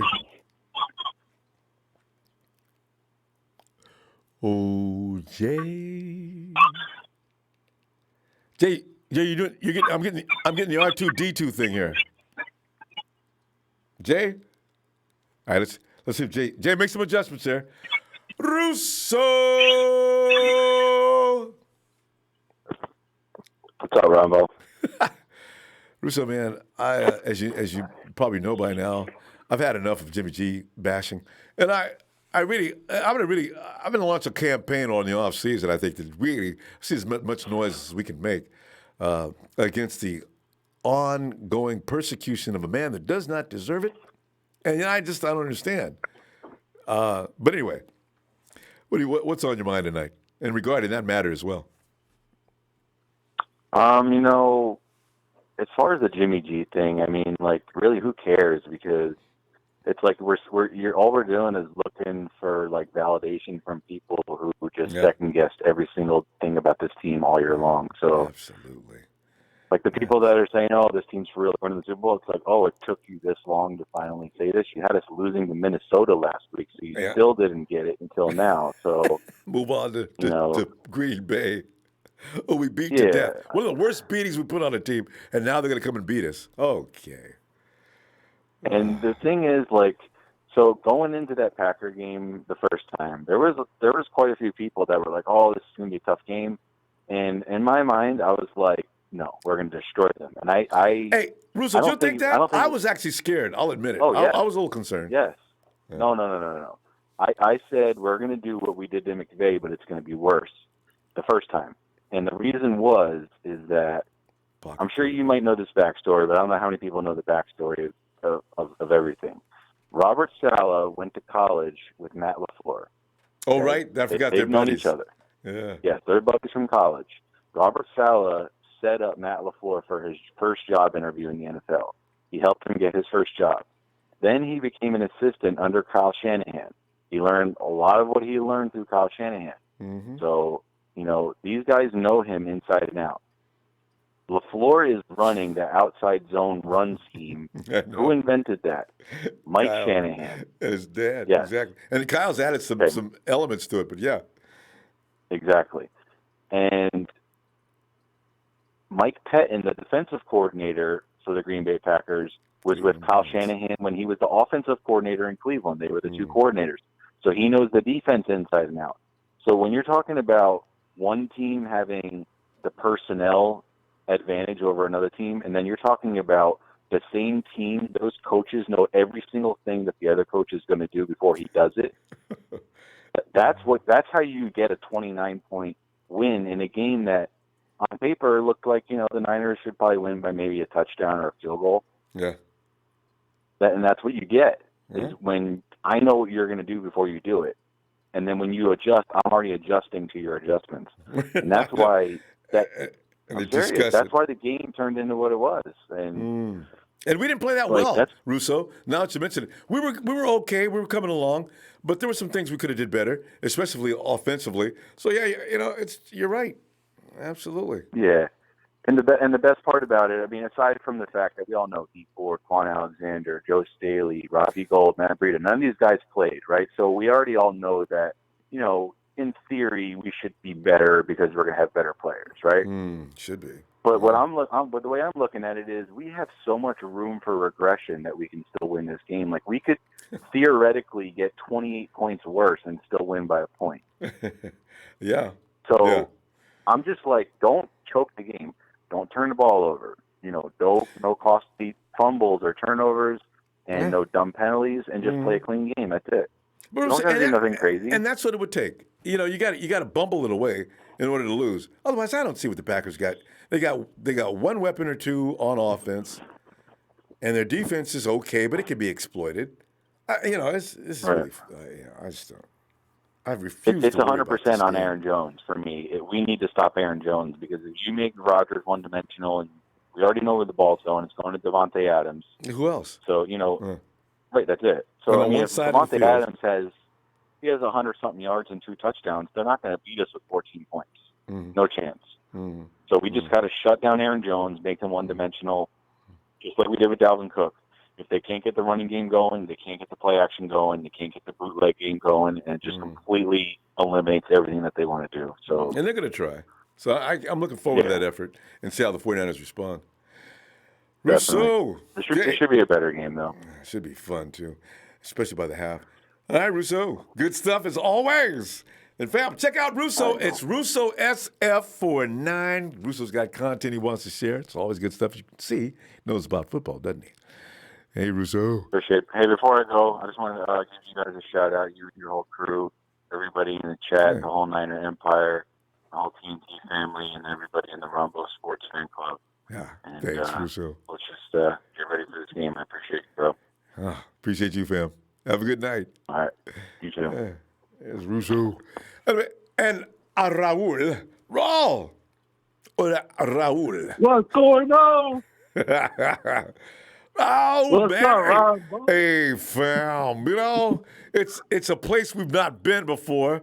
Here we are talking football in January, middle through the month. Man. What? Ronbo, It's been a while since I called you. I called in. The last time I called in, I don't know if we played the Browns, but I remember I told you it was early in the season, and I told you I didn't remember. Now I know it was Kenny, but Kenny used to say 13-3 because we got Jimmy G. I told you, I was all like, man, I don't know who says it, but I really do believe we could go 13-3. Look at us now. Should have went 14-2, Raul. Should have went 14. Actually, 16-0. Actually, yes. Because we had no business losing to the Falcons. The whole faithful know it. The whole faithful know it. And you know what? Mike Florio could kiss my ass. Straight up. Everybody wants that Jimmy G will be pissed. He said he'll piss his pants off, man. I can't believe that came out of this. And Chris Sims for sitting there. I know he's Kyle Shanahan's friend, and I know he wanted to tell him something deep down inside, but he should have told him to shut up. Because you know what? We've seen Jimmy G take the pressure. We've seen him tear his ACL, and he's still taking these hits like there's nothing. He's got his knees banged up. And how many games have we seen him hit his knee, and he still comes up and still making those throws? You know what? I'm tired of these haters, and for that reason, because Kyle Shanahan got this for comeback coach of the year, or coach of the year, or comeback player of the year, Jimmy G. We're going to win the Super Bowl. For being snubbed on all these categories, the Niners, they're hungry. They're hungry. I feel like even if we win this year, they're going to come back next year and win it again. People acting like they didn't see the first game against the Packers. Like, man, they seen how many players we had out. I'm trying to go through it fast because I know we don't got much time, Ronbo. You're doing all right. Go ahead. We all know how many players we're missing. We had Joe Staley out. We had Quan Alexander out. We had we had a lot of players out. Ford. We got them all back now. You know, let them underestimate us because we're gonna win by more than 2 touchdowns. I'll tell you right now, Ronbo. Wouldn't that be great? Tomorrow's my birthday. Ronbo. Oh, so yeah. I'm not gonna celebrate it. I'm waiting for Sunday, baby. I'm gonna have the whole family get together. Right. We're gonna celebrate it right, baby. All right, because I was going to say, come on back tomorrow. We're going to definitely sing a happy birthday for you. Oh yeah, I'll call in tomorrow. All right. Ronbo. And, All right, Ronbo. Should be a great shout celebration. out to Jimmy G Street. Shout out to Jimmy G Street. He's gonna tear him up. Tell you, I'm hoping this is his statement game. I wanted to wait until the Super Bowl to really make his big statement game. But if he does it in the playoffs, now Florio, all those comedians that have been talking mad trash. I can't wait to tweet them. Boy, man. Oh man, and see, what's funny is if we win, Mike Florio's still gonna go against us in the Super Bowl. It don't matter who we play. He's been trying all year. He gets all excited. You see how he gets all pumped up? Aaron Rodgers, with a little this and a little that, his face is lighting up as he's trying to paint up a scenario where the 49ers are going to lose. I said, Mike, what is up with you, man? What did the 49er pee in your cereal? What is up with that? And Jimmy G, what did he do to you? I don't know. Whoa. I don't know, man. But hey, Jimmy G plays it so smooth, man. And like a couple callers back said, he never retaliates or says anything to anybody. Never. He's smooth. I love it. He doesn't fall under pressure, man. He could throw 5 picks in the game, not practice. I know he did it in practice, but he could do that in the game, and I guarantee you he'll come back and still win the game. And you know what? He did it against our team, and it's understandable now. I understand now. You see, Jimmy grew from that. That's why he's as good as he is now, because he has to deal with our defense on a daily basis. But Jimmy, he's only going to get better. Oh, yeah. This is his first year. But I tell you what, fam, this is why we have no problem fighting for Jimmy G, because he didn't say anything. Boy, I'll tell him in a minute. No problem. So, we got to keep it coming at them, though. They see them tweets. Well, I would send a nasty tweet to them. They'd be like 15, 20, 30, 40. Sometimes 100 people get in there. They see that stuff. Anyway, fam, I'm going to see you tomorrow, huh? All right. Have a good night. Well, one more thing, Ronbo. If the 49ers win the Super Bowl, Jimmy G's going to buy out the strip club. He's going to turn up. We all know how he does. I love that idea. I'll call you tomorrow. All right, fam. All right. Have a good night. One thing Jimmy G cannot be seen at is a strip club, because they've already put it out there. Stephen A. Smith has already got it out there that Jimmy G likes to deal with working girls. Hey, PJ. Hey, Ronbo. PJ, how you doing tonight? I'm doing all right. And you should be too, because your team is doing great. And our quarterback is getting beat up a lot by people who ought to shut the hell up. But PJ, this is why I love to talk about these things, because the anger, I got to get it out. That's why I decided tonight to talk to you and everybody else about this. What does Jimmy G have to do to get these people off of him? I think I personally think it's not going to get off of him until he wins the Super Bowl. I mean, they're just not going to stop talking about him until he wins the Super Bowl. That's simple as that, really. Yeah, he's got to win a Super Bowl, because he apparently it's not a team game. It's just a Jimmy G game, because he has to do it all by himself. And if he can't do it, it's his fault. He doesn't have any teammates to catch the ball. He doesn't have a running game like everybody says. So it's just Jimmy G show. I mean, he must be the most important person in the whole NFL, because everybody loves to hate him. PJ, let me ask you this, though. Remember Jared Goff's first season, right? Him and John McVay got together, and all of a sudden they turned Jared Goff into a Superman. They get bounced in the first round to the wild card team, Atlanta Falcons that year, right? Do you remember anything nasty being said about Jared Goff that year? I don't remember. I think they thought he did a good job, and they're looking forward for his growth, right? I don't remember anybody saying anything bad about him. Yeah. was Hercules to everybody. I mean, he was just like he couldn't do anything wrong. He was the NFL's greatest gift. Right. I mean, according to everybody else. The golden boy in L.A. Because they built that big, beautiful facility. And now we got a great quarterback and a team. We're going to put in that $1 billion facility. We're going to sell tickets. And everything's going to be happily ever after.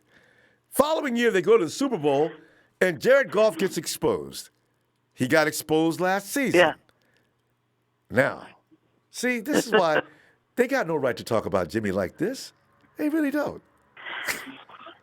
Bothers me. Is it just me, or does Aaron Rodgers look like he doesn't have the love for football anymore? Because that's what it looks like to me.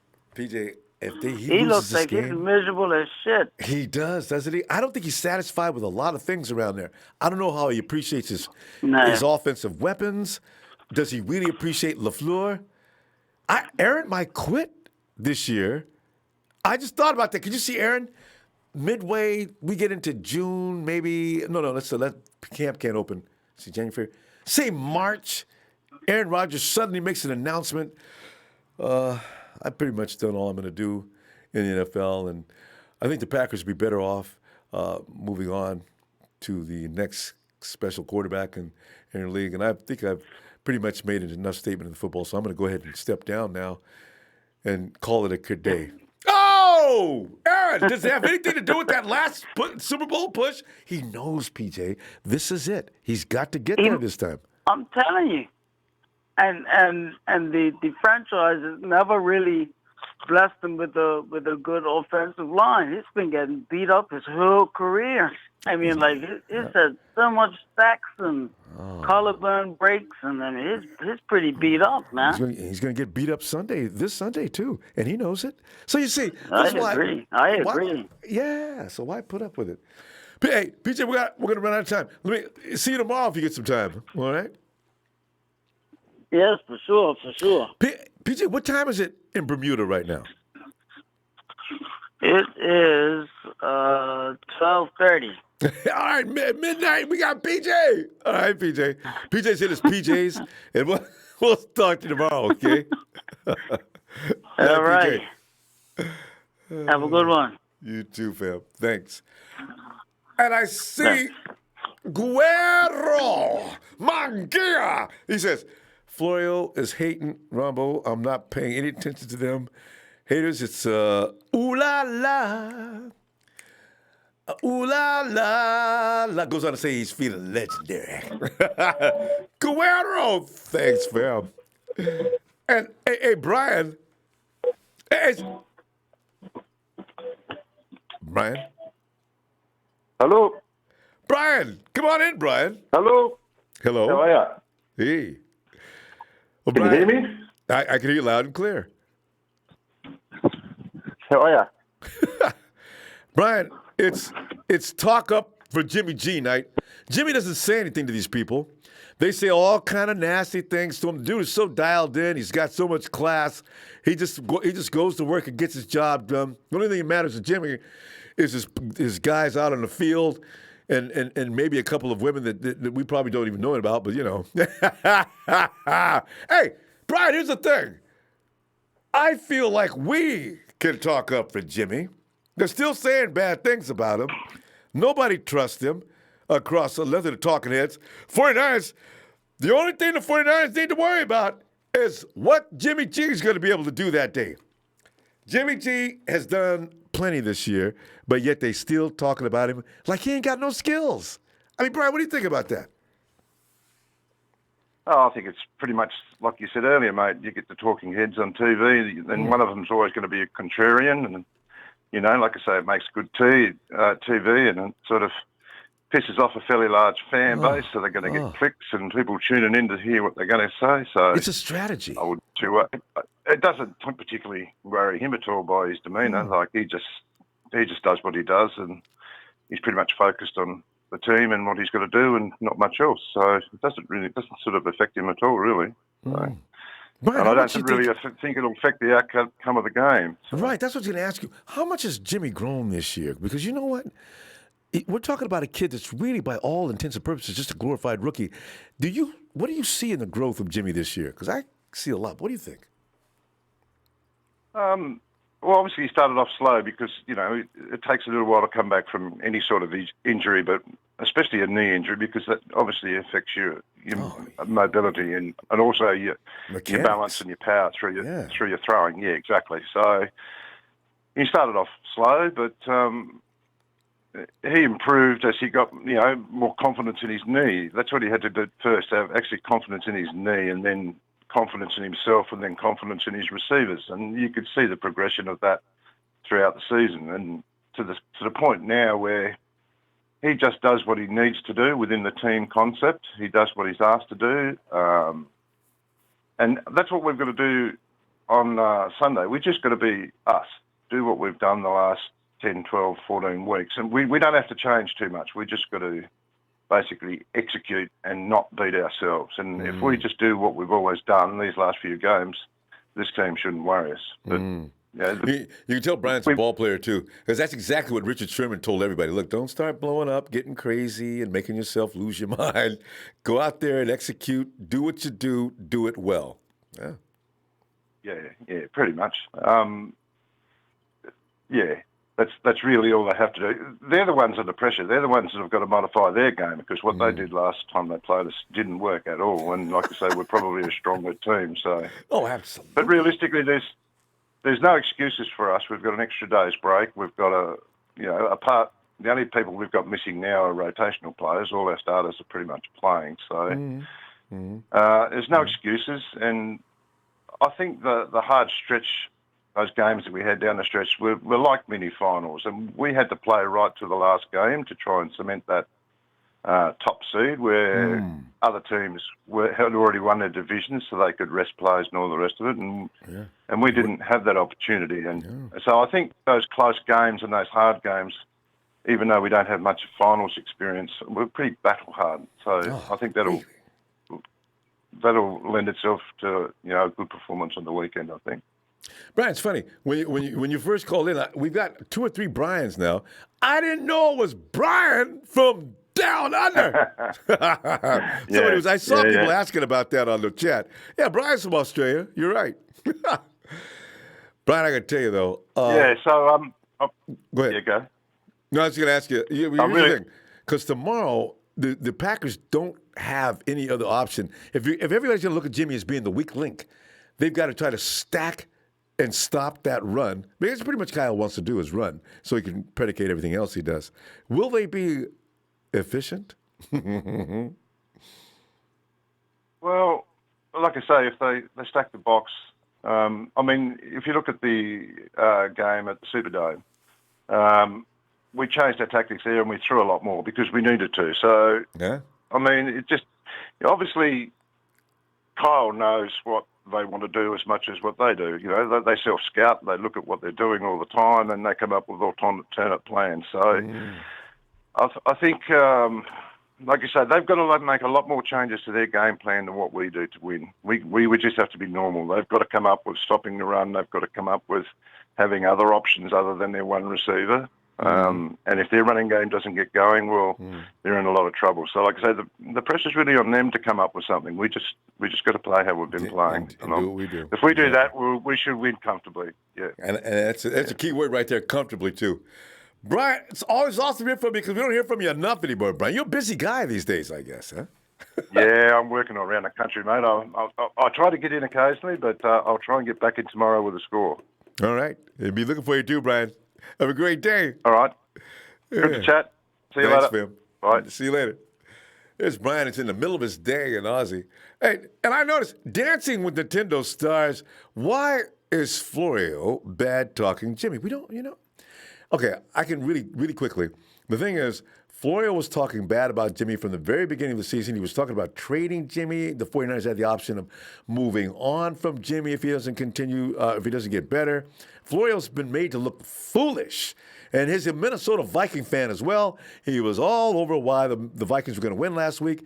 Florio takes another hit to look foolish. He's been looking foolish all year long. And Jimmy's been making a complete ass out of him.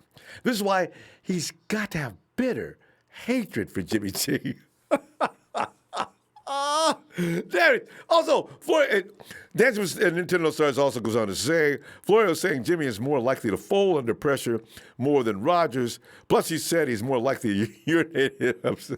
I don't understand what's going on with Mike, but he's got it. He knows he's messing himself up. And thanks for the contribution, fam. I have no. Florio's lost it. Hey, Jerry. Ronbo. Yo, Jerry. What up, Ronbo? Jerry, man, we're sitting up here, man. We're putting up this is Defense League for Jimmy G of all these M so-and-sos saying things that they ain't got no business saying. Jay, I just hope they will try to stack the box tomorrow and make Jimmy G beat them. And I want to see Mike Florio talk about, Mike, where's the urine? It looks like it's on you again. I can't, God, I get such a rush thinking about that moment. But yeah, Jay, come on, man. What you got? What's up? Oh, man, I love it, man. You know what I mean? You gotta love the haters. You know, I'd rather them be hating on us some way than all of them agreeing that, they the favorite to win the Super Bowl. That gives Jimmy more motivation to come out there and throw 5 touchdowns. I hear you. Let them talk their trash. I just wish I could talk back to them. That's all. I know, right? Boy. I can get on their show and debate with them and let them know what the real deal is. See, you know what? They'd hang up on us. You know, because Stephen A. Smith, he used to be answering phones a lot. He used to hang up on people. But especially if they was getting up on him, you'd click. And then he'd start hollering and screaming. Right. Why do I have the right to say what I said? I'll tell you what. Because for one thing, I can see now if he lose. Because Aaron Rodgers is a bad man. See, he's actually on our side, though, for this game. He actually picked us to beat his bad man. And I'm surprised. Yeah, I am too, because everybody else talking like Aaron Rodgers about to go flash back in the past. Like he about to just torch our defense like our defense ain't nothing. I know, right? When they talk like that, Jay, I don't understand. What, are you serious? We've lost every game by a margin of what? The games we lost that one silly game because we was clowning around the Falcons and tried to throw the ball around and see if we could run it in. You know how they do at the end of the game. But we've lost games by 1 and 2 points. We lost that game to the Falcons by 1 point. We'd be losing by 1 and 2 points. Ain't nobody go beat the 49ers up. That ain't going to happen. And that's what I'm saying. Yeah. And then they talking about how great our defense is. But the last 8 games before this playoff game, they were talking about, well, the 49ers defense ain't the same. They've been giving us such and such yards and points. And now, we got back to a dominant defense. They don't know what they be talking about. And Jay, what was the obvious reason? What was the obvious reason why the defense looked the same? You can't play with all your people out. They were doing a good job for what they did. It shows the depth. But I got D out. I got Kwaski out. Quan is trying to heal up from a chest. Come on, man. How you going? There's a reason you can see clearly what it is. Stop acting like the team is regressing. God, it makes me mad. Come on, man. And we still got three defensive rotational players that's out. See? Just imagine if they was in there. Oh, this would be... Ronald Blair, DJ Jones. God, it would not be a game. Come on now. And then they were talking about, like I heard Undisputed, they were talking about how Tom Brady, his first Super Bowl year, he threw 1 touchdown on that playoff run. They had a good deal. It's a team effort. Mm-hmm. You know what I'm saying? That's the same thing with Jimmy. This is like his first year starting too. So, let Jimmy do what he do. He's going to lead this team as a leader. And they follow him, Jay. The team supports and respect him, and they'll do anything to make sure we get to where we're going. They stay focused. They stay up. That's the leader. They don't say nothing about that, though. Well, Jimmy G, he's thrown some questionable passes. Okay. Who doesn't? Who doesn't? Every quarterback does. You know what I mean? But he progressed. You know what I mean? He got better during the year. And it makes sense, Jay. And he's out for a whole year? Come on, man. They need to give him some time to get back. Right. And look where he got this team from. And just like last year, he came to like you said, 0-9. Then we was 1-9 when he got his first start. Yeah. No, we was 1-10 when he got his first start. And then he went 5 straight with the team that we had then. You know And the what I'm saying? defense we had then. It wasn't ready. Exactly. Oh, Jay. Exactly. We could go all night. But, Jay, we got to go, fam. I'm going to let you go. You in the rig? Oh, yeah. You know I'm out here. Be careful out there, Jay. Hey, you get some time. Get on back here tomorrow. I'll be looking for you, okay? Bring that score, too. All right, well, I'm going to get my score now because, weekends I get to my daughter. Okay. What's the score? I say about 41-24. All right. Boy, I like them 40s. Already. You know how we about to do it. Indeed. Have a blessed night, Rambo. Have You a blessed too. night, Nana Empire. Let's Yeah. get ready to rumble. And I'm going to call this out.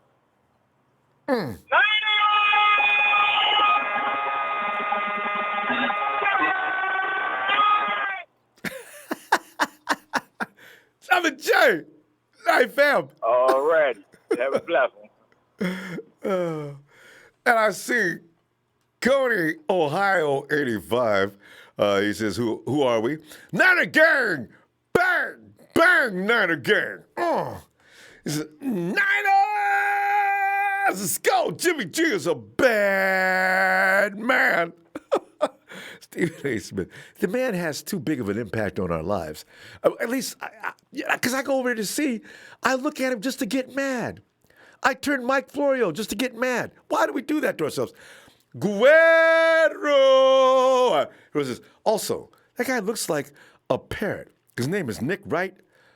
Doesn't he? Nick does look like a parrot. He's who I was talking about. Last I was watching him, I said, Nick, help me understand. What is wrong with, what are you talking about? He went with several. Anyway, Nick, right? Yeah. He's from, what is that? FX. Anyway. Right? Is going for the Packers to go to the Super Bowl. I know. He's got a whole contingent of guys that are following up on that, too. Shay Lewis can come in there and straighten this matter out. Shay! Ronbo. Shay. How you doing, Ronbo? Oh, man, I didn't sit up here and got mad. I came in kind of calm. I watch these people, and I stand up. I'm running around the room. I'm yelling and screaming at them like they can hear me. Right. I don't know why they want to get up on my boy Jimmy, man. You know, how much weight is that? We're 13-3. What is it? No, yeah. I mean, there is some doubt with Jimmy, like, that stupid interception he throws a game, and you're just like, Jesus, Jimmy, like, please. He went 3 games without throwing one. They happen. Everybody. I think he went more than that, right?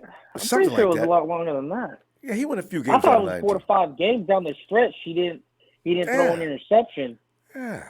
He may actually have a turnover. And to be honest, what nobody wants to talk about is when he fumbled twice that Seattle Seahawks game. He hasn't fumbled the whole season after that. I know, right?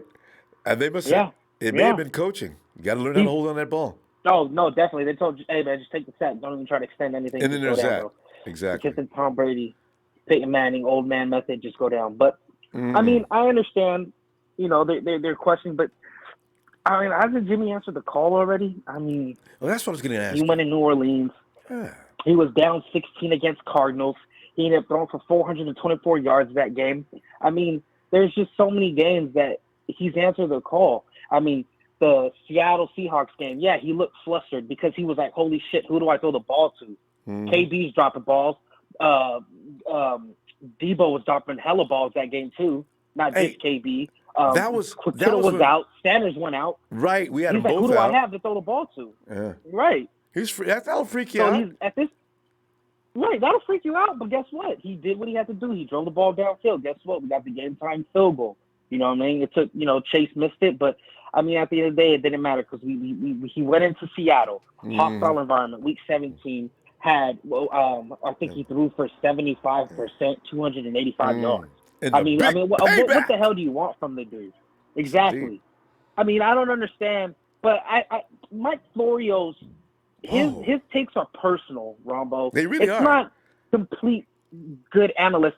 It's literally just personal because Richard Sherman showed him up on Pro Football Talk, showed him up on his account on Twitter. So, just showed him up. He got upset, Yep. was talking about Drew Rosenhaus, one of the agents, as one of the biggest funders for his program. Like, I mean, he got a whole, debacle, and it was like a circus, but he's still upset about that. Richard Sherman owns so much real estate in that man's head. He could damn near purchase the whole country in his head at this point. It's disgusting. It really is. Something's going on Mike Florio to where he hates the Niners. I know. He really does. And he did last year, too. So I don't know, Right. he couldn't wait to insult the 49ers every chance he gets. Oh, absolutely, Ronbo. So Shay, let's make it a if you got a Twitter account, target Florio with any venom you got every time you think about it. Just fill up his wall with all the red gold. God, man, that guy bothers me. He gonna block me after this game, Ronbo. I'm telling you, he gonna block me after this game. Because I just get sick and tired of the disgusting analyst that he goes. The only reason why I even watch his show is for Chris Sims, because Chris Sims, he's best friends with Kyle Shanahan, but he keeps it real. He is a former QB. He drops knowledge. He gives analytics when he talks. He drops, statistics also. He gives reasons why some matchups are better than the others. I mean, he does key points throughout the game that just makes you like, damn, Chris Sims, sucks he didn't work out as a good quarterback, but I mean, he knows what he's talking about when it comes to football, at least. So, absolutely, no doubt. I mean, like I said, this game's going to be a good one, Ronbo. I don't think it's going to be a big blowout. I mean, it's Aaron Rodgers. It's a primetime game. It's it's the divisional. I mean, it's a championship round. Whoever gets the ticket to the Super Bowl. But I do think the Niners are just overwhelmingly talented, Ronbo. And it's just at this point, the Packers are just a poor man versions of what the Packers are what the poor man version of what the Niners are. They want to be what we are, but they just don't have the talented pieces, right? They don't have the key safety over top of Jimmy Ward. Jimmy Ward's better than Darnell Savage. Yes, he's a rookie, but still, Jimmy Ward's a seasoned veteran. They rather have that. We have the shutdown corner in Richard Sherman. Jared Ballinger's been getting burnt for them. The pass rush, we just have 4. They have 2. I mean, it just goes to a game of numbers at some point. And you're just like, the superior team will, inevitably wins the game. So. And if it comes down to shootout, I don't mind. So they got to stop trying to force. Well, Packers have a chance. No, they don't. Shay, we got to go, fam. I'm going to look for you tomorrow to get some time, all right? Yes, Ronbo. I'll be back again tomorrow with my score. Shout out to my TT family, Will, Dre, Trey, Trez, Big Show, Jerry Fresh, Russo, all my guys. Ronbo, thank you. You're best in the business. Thanks, fam. We'll get back tomorrow, and we'll see you tomorrow, man. All right, and looking forward to it, Jay. You too, fam. We can give Coach Tim a hand for having made Florio notice enough that he had to block him. Mike. Hey, it's Rasta. Well, I've not heard from Rasta in how long? Oh. It's been a while, Ronbo. Really a long while. How you doing? I'm doing good. Hey, I called in to finally give you your props, bro. Because you was right about Eric Armstead all along. That's right. All along, you were right about Armstead. Hey, you one of the folks that didn't appreciate Eric. Yeah. Eric is we got into a lot of arguments about that.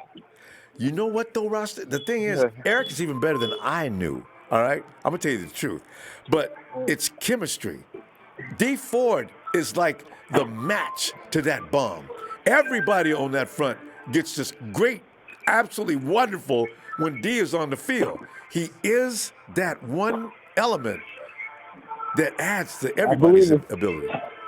Him and Sherman are a catalyst to our defense. Without them, I don't believe our defense goes, but with those two, they give us a certain confidence that we haven't had in a long time since we had Patrick Willis out there yelling and screaming.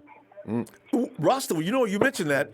You got D Ford, defensive line, Quan Alexander. Now, Fred Warner is technically, his skill is probably every bit as good as Quan.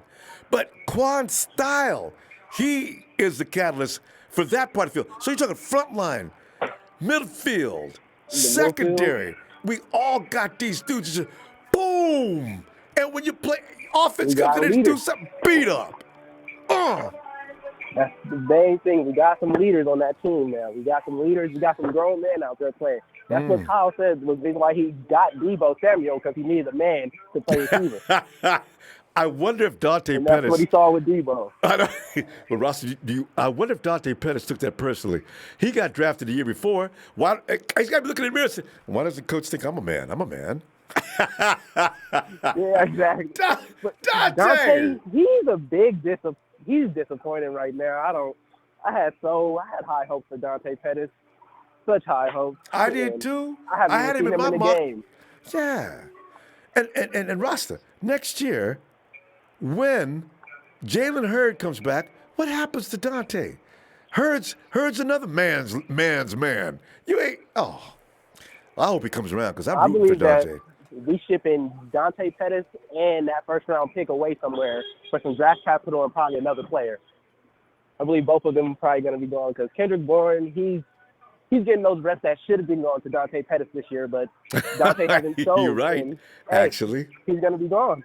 Yeah. Kyle's not going to keep him around if he's not going to perform. Kyle already said he hasn't done what he was supposed to do. And, you know, they interviewed everybody they drafted this year. They interviewed to see what will you do after the ball. They saw the same toughness in Hurd and Debo Samuel. Now you got three of them. You got Debo, you got Hurd, and you got the master Yak Man. You got George Kittle. I mean, I love this team.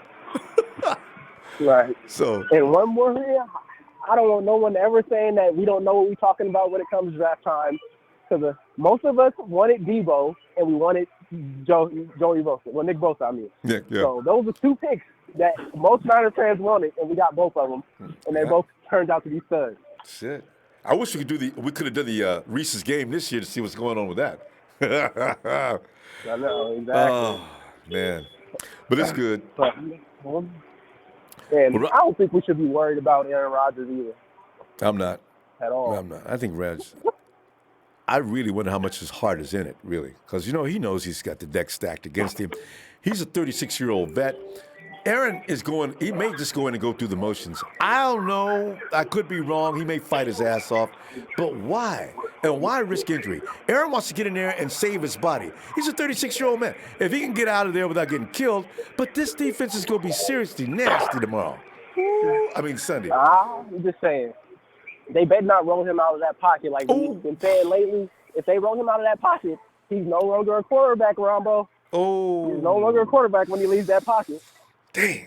Oh, I pray for him. And you know who's over there? Kwasky Hart. Oh. And he doesn't want to get hit by Kwasky. Quan? I don't think nobody want to get hit. Rasta, man, it's so good information. Hey, listen, we got to go now, though. If you get a chance, get on in there tomorrow. I'll be looking for you, okay? All right, Ronbo. All right, Rasta. Have a good night, fam. You too, man. Thanks. That's pretty funny. I remember that. Ross and I used to go back and forth about Eric Armstead all the time. I forgot all about that. Shalio!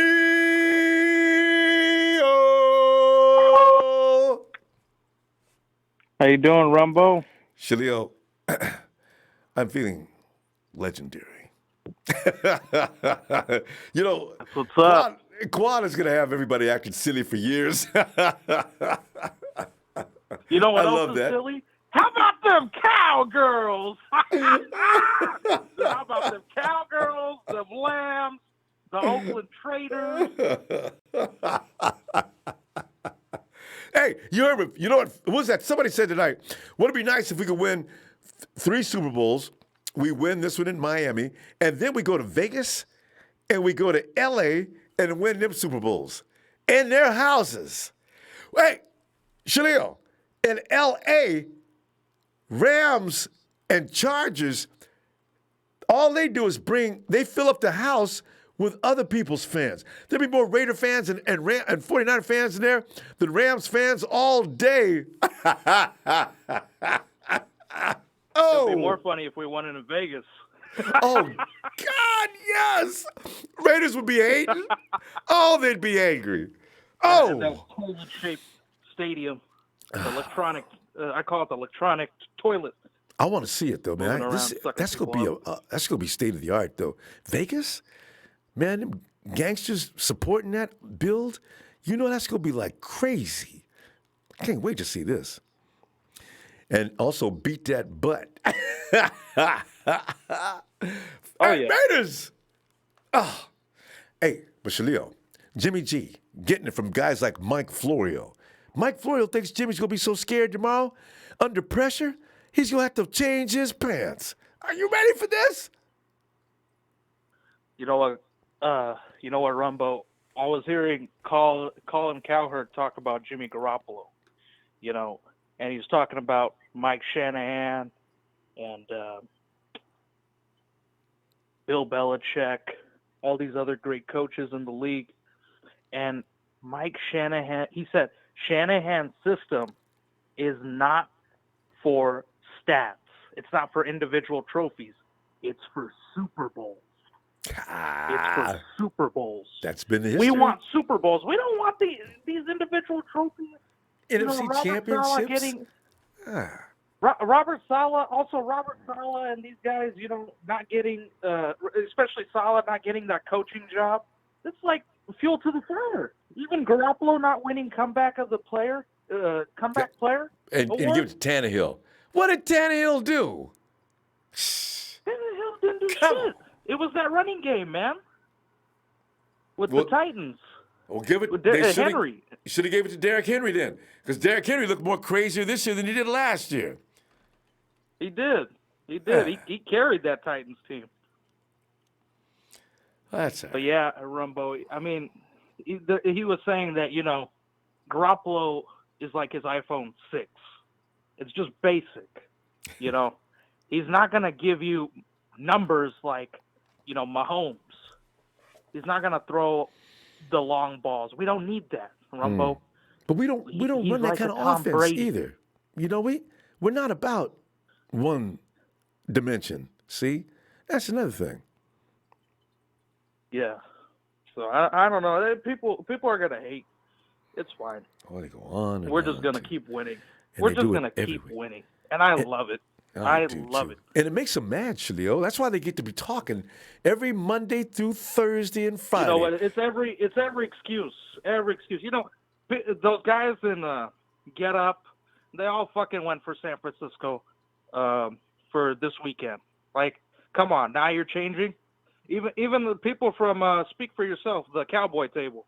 They're all starting to like, even with Marcellus Wiley, he's now starting to get on the San Francisco hype train. Come on, man. They lost face. They got to come over gradually, come on in. Because you look at Nate Burleson and the dude over there at ESPN, they smelled a rat right up from week 4. They stopped saying things, right? And they gradually come y'all. Because y'all going to mess with me. I can't even look at my Twitter page, my social media without getting cussed out. I'm going to tell you right now, the 49ers look at, all right, Nate, finally, man. I ain't messed with Nate since. That's all I want. Stop it. Hey, yeah, fam. Just let them hate. They're stats people. The people that know we're going for those Super Bowls. Those are the ones that know. And they're the ones that matter. Empire is rising. It's is. It's scary. You don't want to see it. So Leo, I'm gonna see you tomorrow, fam. And bring that score with you. All right. Talk to you tomorrow, Rumbo. Shout out to the Niner Empire. Thank you for the platform. Thank you, Have fam. a good night. Night, Leo. And also, Cowboys, good night. And boy, the Cowboys, they went and hired an offensive coordinator. Hey, why'd you hire? Okay, the Cowboys, that's none of our business. Hey, Harold. Hey, what's up, Ronbo? Harold, I sit here and work myself up into a foam, getting mad at the haters, and we shouldn't do that because they're going to have us pissed off all the time.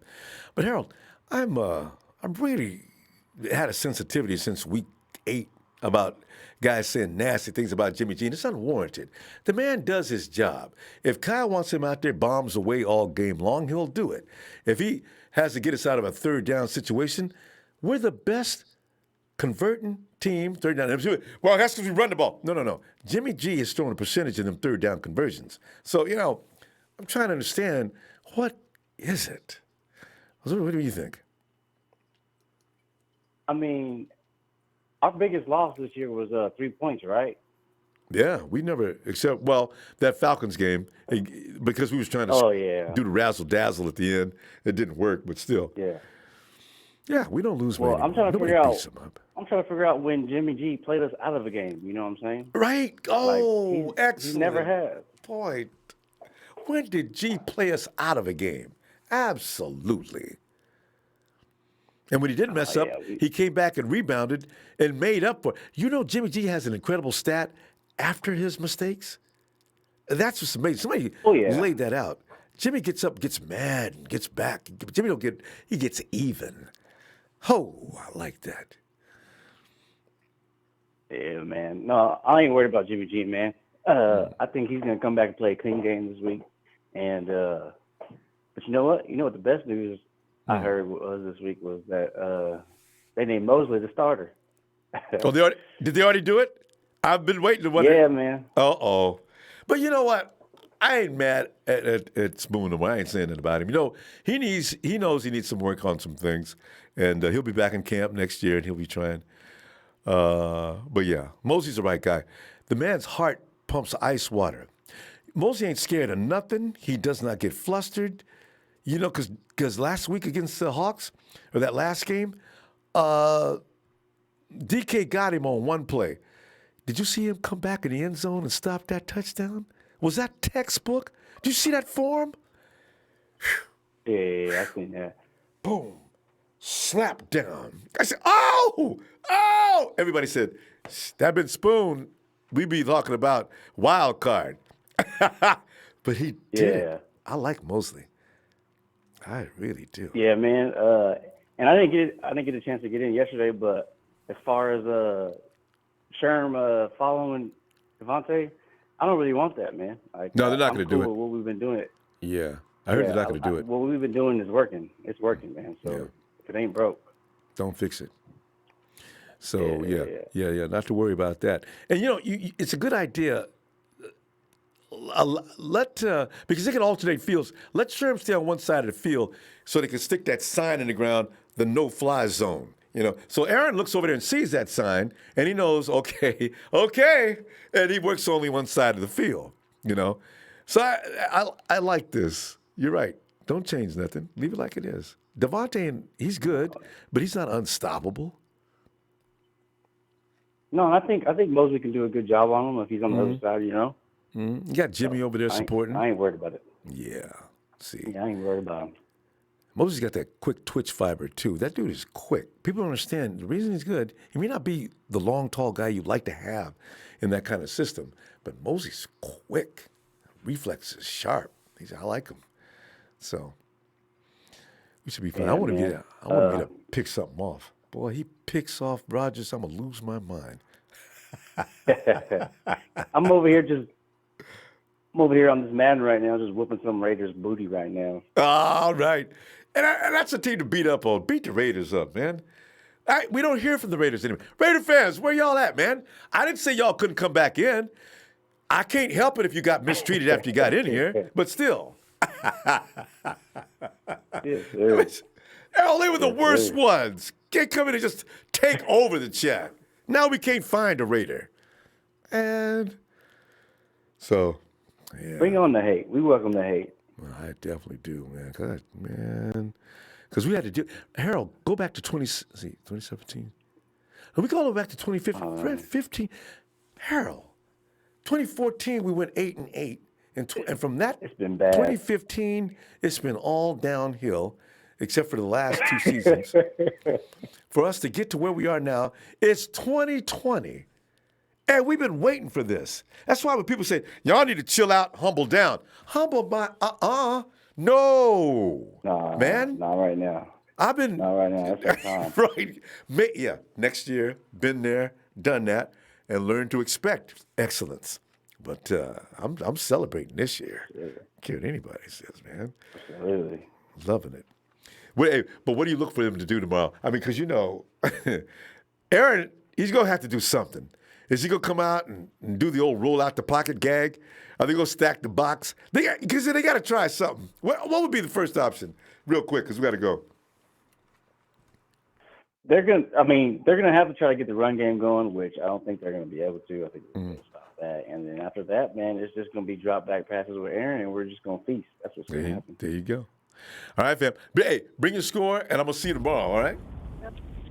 All right, yes, sir. All right, Aaron. Have a good night, fam. All right, man. Later. And I see the name Rascal up on the screen. Hey, Rascal. Hey, what's up, Ronbo? Hey, Rascal. Rascal, How you tonight. Yeah, man. You know what? We're sitting here tonight. It's defend Jimmy night, you know? Because Mike Florio just went way too far this time. Some of the things he's saying about Jimmy. Also, that dude, what's that dude? Nick Wright. All these dudes, man, he was just talking crazy. And you know what's funny, Harold?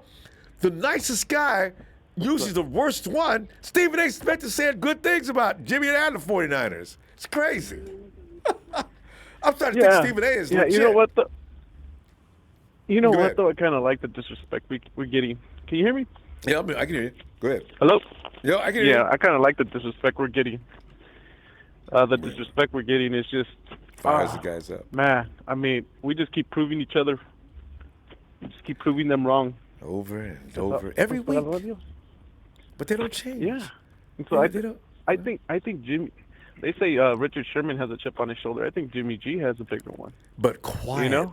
He hears everything that's... Yeah. That's right, you know? He's that just scary like Tom dude. Brady. Yeah. Yeah. You know? He's And that this is scary what's dude who crazy. doesn't say anything. You know, just... Yeah. Man, those are the guys that'll kill you. The dude I is yelling to make a noise. I think this is what... I Go think ahead. this is why they talk so much bad stuff about him, is because they see it's a dynasty. They already know they can't fight it. It's in the so they're making. just going to criticize it. They're hoping he crumbles. They're hoping their words get to him. And I mean, who throws that many picks in that many games and still comes back and wins that many games? And it gets, You know? it's like I actually would like to see Jimmy throw a pick in the first quarter, because it seems to make him crazy afterward. Jimmy goes from that to dang near perfection. And he's got stats. After Jimmy G throws a pick, it's crazy. But remember, some of those picks were bounced off of his own receivers.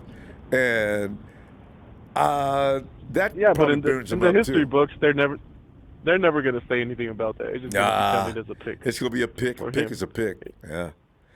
Yeah, So- exactly. Same thing. Whoever wins, whoever loses, doesn't matter if there's a bad call or anything like that. It's You know? only the winner. My prediction on the game is I think everybody's saying Jimmy G's going to have so much pressure on him, but then Aaron Rodgers is on the brink of his sitting on flames. He's on the brink of just becoming relevant or irrelevant, I should say. You know, Because Brady And went out first. Roethlisberger, all those guys. Because I don't know if Tom's ever going to be the same. He says he's coming back next year. But Breeze may be on his way out, Rascal. Yeah, he's definitely on his way out. I think he's a great seasonal quarterback. I just think when it comes to playoffs, I mean, you've seen how much they were favored by. You know, he just can't do that. And same thing with Rodgers. I think right now he's 36 years old. All Yeah. he needs is one good hit, and then he's gonna crumble apart. Jimmy G needs one good hit, one good sack on Jimmy G just to wake up. You know. Yeah. And I just see that, and I'm ecstatic because everyone's saying it's going to be a closer game. You know, I think it's going to be they said that last week, it's going to be a statement. Yeah. I think it's going to be a statement. I think it's going to be a shutdown. I don't think Aaron Rodgers is going to be able to do anything. And I think he's just, if anything, he's probably just going to be going for Hail Mary, Hail Mary. Yeah. And he's going to be. That's what he loves to He's do. going to be like, get Bosa, get Armstead, get D4 away from me. That's the best way to get away with it, too. Get rid of that ball quick, throw it deep downfield, give yourself a chance to rest because take a couple of seconds to get the ball back. That's a good strategy. Well, you see Rascal, what- I didn't even think about that.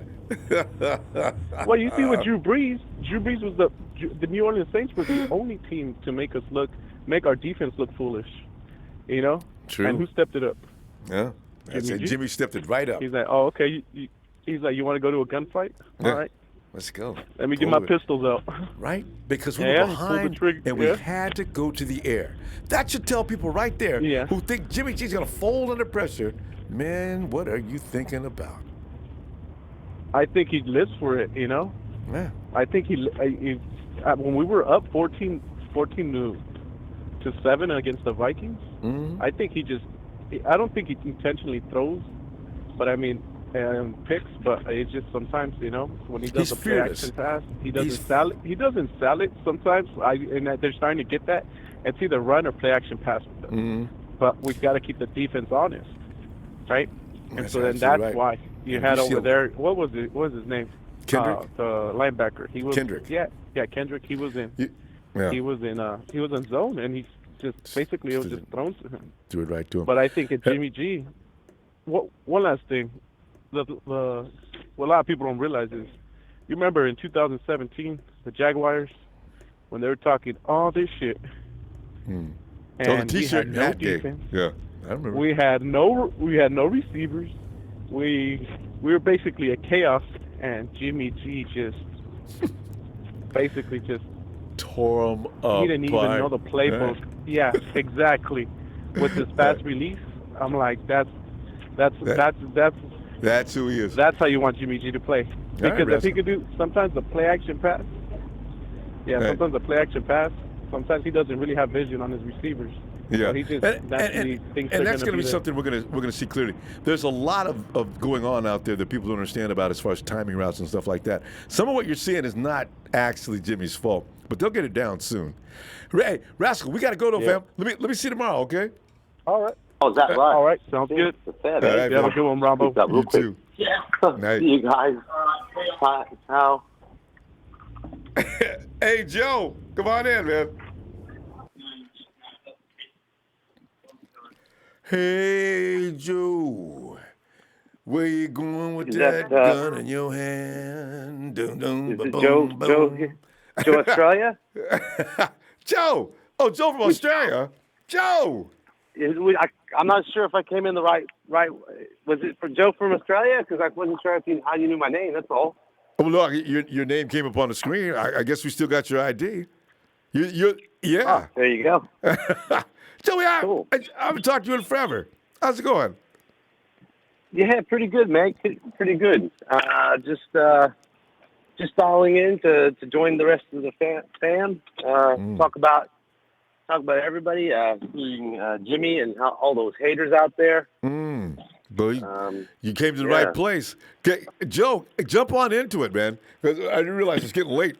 But Joe, make the whole testimony. Go right ahead. Well, I was just thinking about how everyone's picking on Jimmy and talking about all these other quarterbacks. But you look at all these other teams, and you can see that those other teams, they rely heavily on their quarterbacks, where we've got a really well-balanced team. Absolutely. You know, Jimmy doesn't have to be, the number one player on the team to win. You know, it's we got a well-balanced team. I'm really confident about our team, and really looking forward to this game. That's right. Because our organization knows how to build a team. People are going to cry about the fact the 49ers have a well-balanced attack and then start picking on the quarterback. This is just stupid. It's like, I look at these guys, they've been around this game for how long, and you don't know any better than that you'd make statements that ignorant. You know, because you've already seen Jimmy when he has to muscle up and start throwing the ball. He can launch an air attack equal to the U.S. Air Force. But then, if he's not throwing the ball around, well, because he doesn't have the capability. That's why they ran the ball. Oh, man, what is that? So I always get all, it just eats me up. He's doing what he's told. It's pretty crazy. I don't understand why they keep on hating on Jimmy. He's proven enough. His numbers, the only stat on his numbers that are probably a downside is his turnovers. But apart from that, he's got great percentage, completion percentages. He's almost 4,000 yards in a season. And this is team his that runs a lot. His first full year. Yeah. Yeah, that's right. That's right. So I don't know. I don't get it. But you know what? That's fine because at the end of the day, we're in the NFC Championship game, and you know, there's only 4 teams Possibly left. win the Super Bowl. So yeah, that's right. One more game, and then we're in the Super Bowl. So you know, to all those critics, we'll be laughing last, I guess. I can't wait. And I can't wait to talk to some of these kids. So we keep receipts, and by that I mean, you know, when people make statements, the media people make statements, you like to make sure you copy and paste or take a screenshot, right, and be able to paste that stuff back up. So there's nothing that can be said because there's their name and there's a little stupid rhetoric they got down there, and you can sort of put that up there where everybody can see it, and just leave it right there. I'll just leave this right here so everybody can see what Mike Florio said. Before the NFC Championship game. Oh, Joe, I live for that stuff. I love it. They won't respond, but they're embarrassed. Right. God. And every now and then you hear them respond to the show. I'm sorry, go ahead. That's right. It's all recorded. It's on air. You know, we can replay when they get it wrong every time. So it's actually quite funny. Entertaining. You're right. It's downright entertaining. All right. God. Absolutely. Well, Joe. So look, I'm not gonna be in tomorrow. So I thought I'd also give a score now. Score as well. All right. Yeah, I do my score now. Well, what do you got in mind? I think. Well, I actually agree with one of the other guys' score a little bit, but I'll go around a similar score line, about 45 to 27. All right. I think you gave the Packers too many points, but you know, maybe. Well, as long as you score twice as many, I'm delighted. All right. All right, Joe. Have a great day, fam. Yeah. Talk to you later. Yeah. Thanks, Rambo. Thank you. Thanks. Cheers, mate. All right. Bye. Oh, God. You know, he brings up something to think about, too. How many points do the Packers score tomorrow? Fam, I'm telling you right now, see, 3, 7, 10. They get 13 points. That's all I'm giving them. And I don't know how many points. 49ers may take the foot off the gas. There's no point in getting hurt in this game and start playing loose in the second half and just run that clock out. Bring me in, baby. Oh, yes. Niners!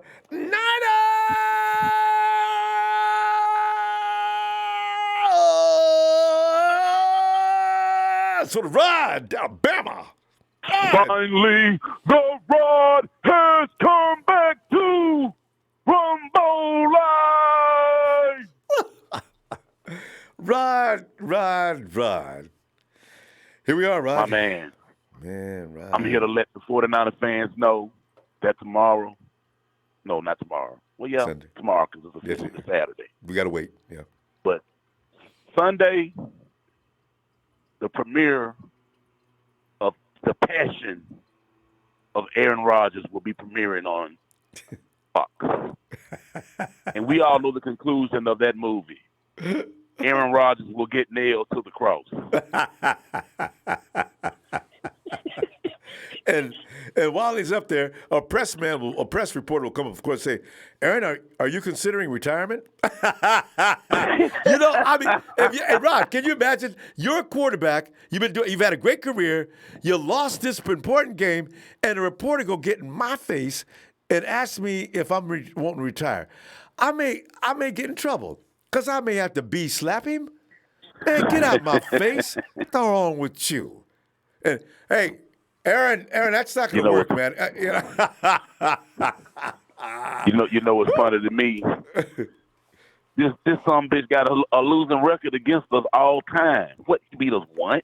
I know. The year that Kaepernick didn't have an offensive line. Mm-hmm. Pat Willis was gone. Mm-hmm. Chris Boylan retired. Yep. And Jim Harbaugh was fired. There you go. And also, So, Aaron's I not mean- famous for whooping nobody on the road. Right. Furthermore, I'm sorry, but Aaron, you still not Brett Favre. Brett Favre used to kick our ass, saving that Regularly. the catch 2 game. You know, that last Terrell Owens catch was the one time we beat Favre. But we love you, Aaron Rodgers. We love some Aaron Rodgers. Furthermore, our defense is hungry still.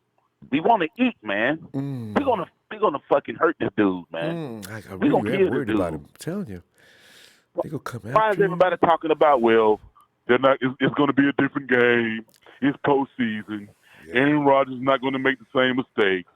Oh, did you hear that Geico commercial where Pinocchio was trying to be the motivational speaker? Yeah, and That's just how Matt. Man, that's just how that coach sounded talking about. So we want some redemption. We're gonna get some payback. Somebody should have walked by behind him. Same, different day. Woo! I can't wait. I cannot wait. We are going to whoop that ass. Folks, do y'all realize history is being made now? As of last week, Levi Stadium has been coordinated to place folks don't want to come and play. That's a change. Because everybody's fans used to be in there watching the game but us. Well, that's between 2016, 15, 16, yeah. Oh, man. Yeah. And I mean, let me give you a score, though, dog. Look, we got, 37 last time? Yeah. Yeah, it was 37. 37-8. Well, I'm going to give them 38-7 this time. Instead of 37-8, we're going to go 38-7. I do want them to cross that 40 and I'm gonna mark, say, but I don't know. Oh, yeah, we that touchdown is going to be a sympathy touchdown because Kyle and LaFleur boys. Tell you. Yeah, that's right. He ain't going to run the score up on. Yeah, you're right. Kyle ain't going to run the score up on us, dude. I forgot about that. Oh. Yeah. But we going to whoop that ass, though, nevertheless. We going to whoop that ass. We are going to whoop that ass. True, right. You know what, Rod, though? If they got a lead going into the fourth quarter of at least 10 to 14 points, they're going to run the ball.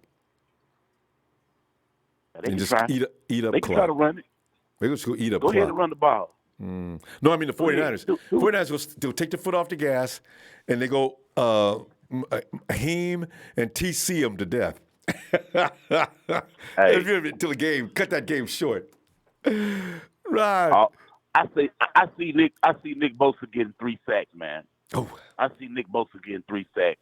Yes. And I might even have to say E-Man gonna get 1 pick. Oh. Because he's not throwing it the Richard way. He's not. Rob, it's I not like going this. down. I like this a lot. Rob, we got to go. But hey, Rob, bring that tomorrow too. If you always didn't give us a score, did? Oh, you just did. You coming back tomorrow? 38-7. Man, I will be there. Man, you know this thing kicked me off 4 times. I had to call back. Oh, I'm look, sorry about that, Rod. System is just really. I am the Ronbo Sports Stalker. It's just, I don't know what's wrong with that system. Anyway, Rod, I'm going to see you tomorrow then, fam. And love your tenacity for hanging in there. All right? And for all the old guys that don't know, Ronbo, tell them who we are, please. Niners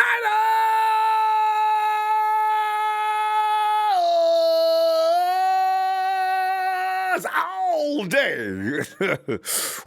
Yeah. Ooh la la. Till tomorrow, baby. Ooh la la la la. Night, Rod. All right, Ronbo. Holla, baby. All right, fam. Hey, Ed. Ronbo. Ed, man. Ed, tonight, Ed, we formed. You know what? Go ahead. No, you go ahead. Sorry. No, I was just going to say, Ed, tonight we formed the Jimmy League. We're not going to put up with any more of these stupid statements. And tonight we want to let everybody know Jimmy ain't saying nothing, but we are. So, Ed, do that and anything else you got on your mind. What's going on? Yeah, so I can't believe well, actually I do believe it. These correspondents, so-called correspondents, like they know everything, they really don't look at the history, right? So, I go back to the little, stat book, and I say to myself, the last time we played Green Bay in the playoffs, well, 2000, it'll be January 2013 and January 2014. Who was quarterback? Is this Cap? Yeah. Yeah, Cap. So, okay, different, quarterback, he's running, can throw the ball. But let's face it, okay, as much as I like, Kaepernick back then, Jimmy is at a whole different level, without question. And if you can say, we faced Aaron Rodgers at his peak, his prime. True. And I believe it was 2013 where Kaepernick came back and made a magnificent play. I think had a throwing ball, and I can't remember who scored a touchdown. But it was a defining moment. Like, wow, he beat Aaron Rodgers, Hall of Famer, in Green Bay. Exactly. At Lambeau Field. It was cold, and Cap was wearing short sleeves.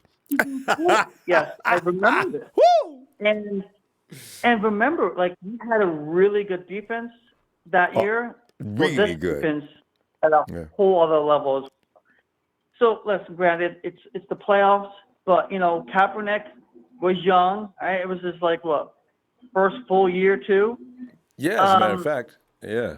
Goes to show you it doesn't matter. What matters is, if Jimmy G can come back and play very well against the teams we faced during the regular season. Granted, it's the postseason, but listen, he stayed very sharp. The Vikings. He was almost flawless, except for the one pick. That was a great defensive play. Got to give credit where credit's due. He had a couple of bad throws, but still in all, he held it together and got it done. Yeah.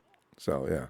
And that's what you want. You want your quarterback to be that leader, to take some of those chances. Because if you don't, you become a game manager. Yeah, well, I don't want a game manager.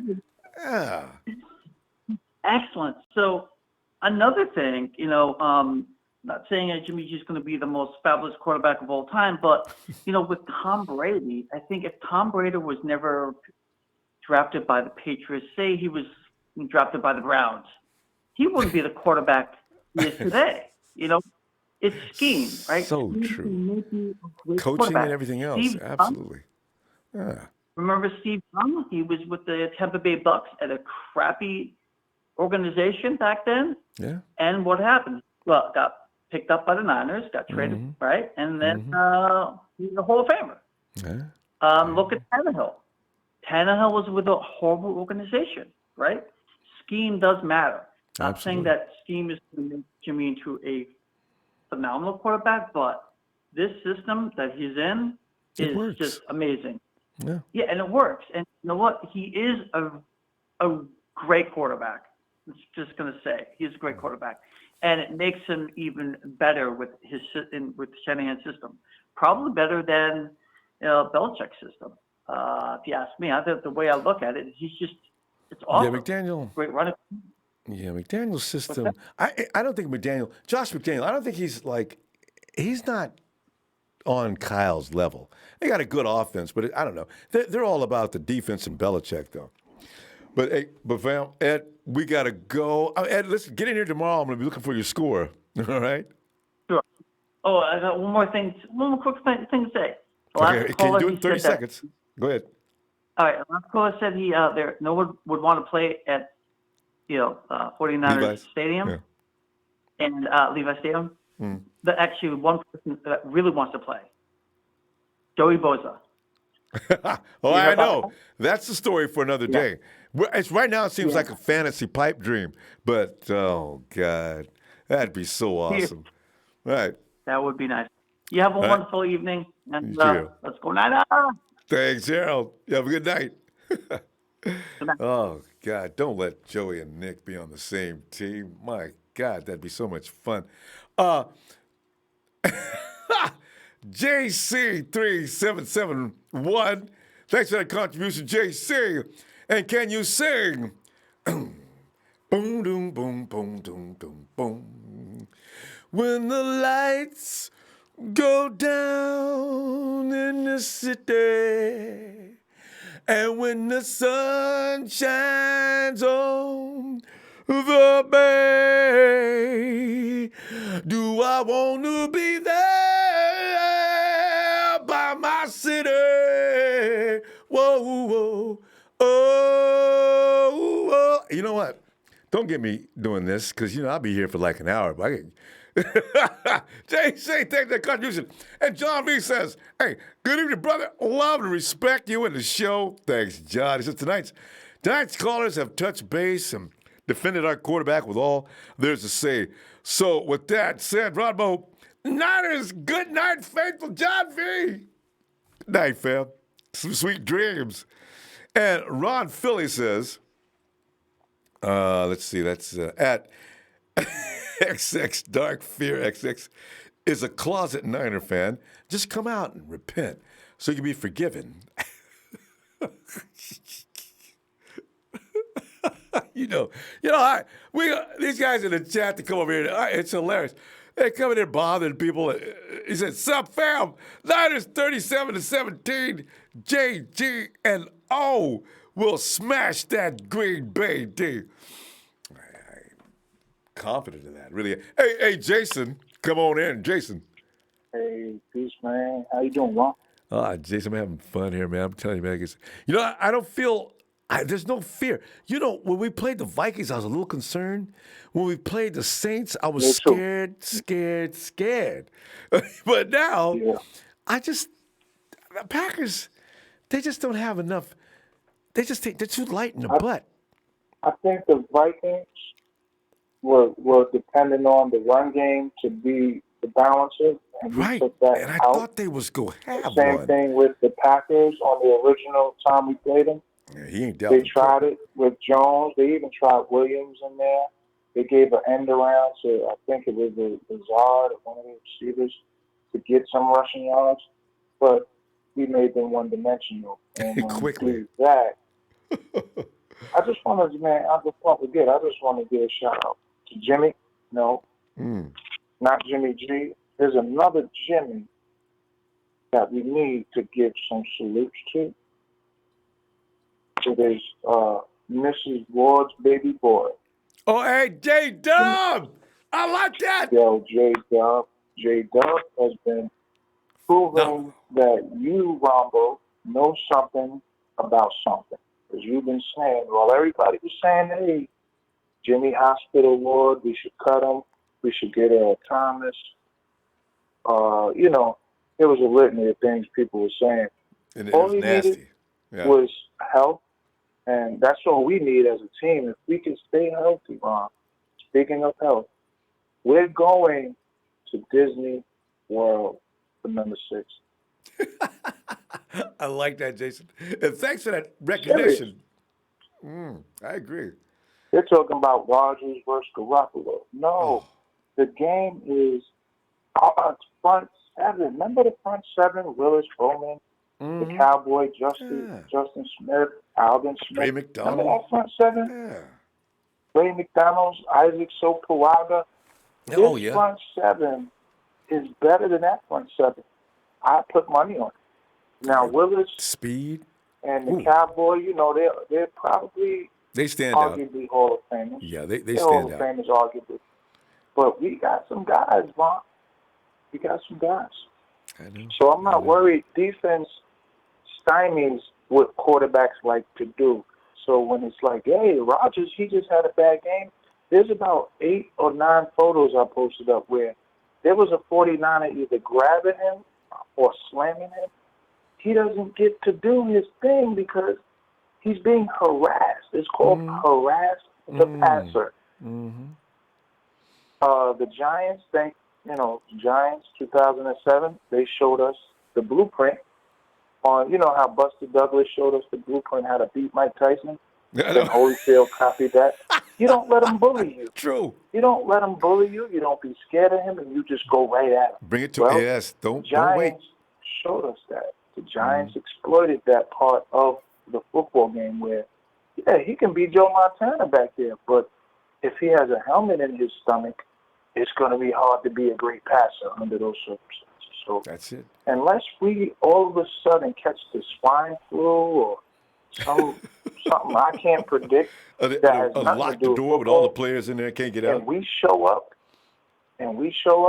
with the discipline that we've been, we've been showing some discipline too. Remember we used to have delay game. Because they're getting better. We're going to get it. I'm going to keep it short and sweet like that. Jimmy Ward, I salute Jimmy Ward. We need to re-sign him.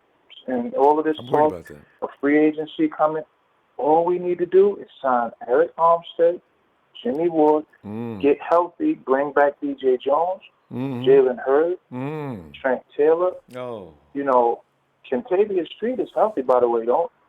You know, Yeah, he's a don't healthy underestimate. scratch. Yeah, he's Let he's him just out. get back in football shape. He's a prospect still. Yeah. So we don't even need to make a splash in free agency. Maybe a pass rusher. I could use an extra one of those. Or extra linebacker. Or maybe if some really angry cornerback that's got skills wants to come and play cheap just to get a ring, maybe. Hey, but anyway. Mosley's the guy, and I'm going to leave it at that. Mosley's the future. Yeah, I agree. We might need some backup, though. Yeah, but Mosley's the guy. Yeah, Jason, because Jason, we got to go, we fam. do need backup. I'll tell you what. You get some time. Get on back here tomorrow, Jason. We don't hear enough from you. All right? All right, man. All right, man. Have a good night. And it's good. Hey, Bill and Shania. Oh, there, Bill. Hey, my man. What's up? Bill, tonight, as I came in tonight, I got a mad on. I'm sick of people taking shots at Jimmy. Jimmy sits quietly, doesn't say anything. Richard Sherman's been defending him for a long time. But, not enough is said to some of these a-holes that keep on saying things on their platforms that are way out of line. Number one, they're inaccurate. They exaggerate things that just aren't true. And nobody holds them accountable for these things, we actually do, Bill, because we keep winning, and that's making them all angrier. I love it. What I would do is let them keep talking, let them believe what they want, and at the end of the day, like Sherman says, stick to their guns, and that's that. Don't change it at the end. Number two, do you ever see the video of that Viking fan becoming a Niner fan? Oh yeah, I love it. I was just hoping people take pictures and post it up outside the stadium. There might be some Packer fans taking off their jersey at the end of the day, becoming 49er fans. So don't be surprised. What kind of fan is that? I mean, you don't go down with your team. You what? What kind of fan is that? You don't go down with your team? Come on. I mean, changing clothes right there shamelessly in the stands. What? There was a song called Bandwagon Fans. Well, that's it. That's, Hawks fans, y'all know what, you guys know what Bill's talking about. Hawks fans are very sensitive about that, too. They start talking about, no, I can name some players from, go ahead. Well, I need a second. Oh, okay. You can't pull out your phone and Google it. So. Yeah, they can't even name the players on the team right now. What you talking about? God.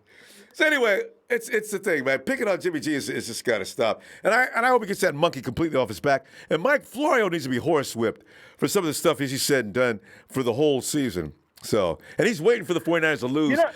Anyway, go ahead. I want us to be underdogs all the way after the Super till we win it. I want us to stay the underdog because you know what? America loves the underdog. That's true. But Bill, so I want to stay the underdog. So let's go ahead and say hypothetical. Aaron Rodgers could do this. Aaron Rodgers could do that. Keep it. Let's not change it. Let's keep our mouth quiet and let them believe it. Let's stay the underdog and let's shock the world because I guarantee that will bring more money for Roger Goodell, and that's a Super Bowl. That's true. And Bill, should that happen, I can't wait till the power rankings at the beginning of the season every year, which has been pissing me off since 2015, right? Because they put us, the 49ers are a middle of the pack team. No, the 49ers are ranked at number 30. We've been down all the way to the base of the power rankings every year. I know they shouldn't mean anything, but I take those things personally. And this next year, if we're not the best team, let's wait to see what happens. We better be in the top 3 because the Ravens shot themselves in the foot, and Drew Brees is done. Don't talk to me about the Cowboys. And, Kansas City, San Francisco, or San Francisco, Kansas City. Beyond that, I don't want to hear about the Packers either. So, I'm going to say this. I don't care about ratings. I don't care about stats. I don't care about the opinion. All I care about is a W.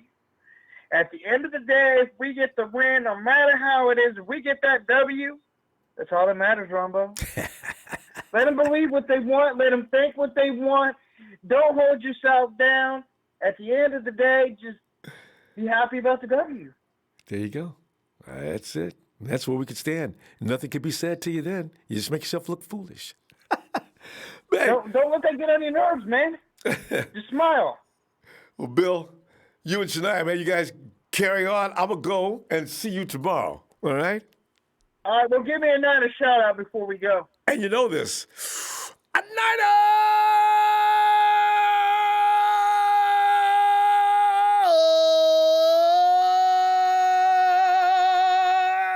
Bill!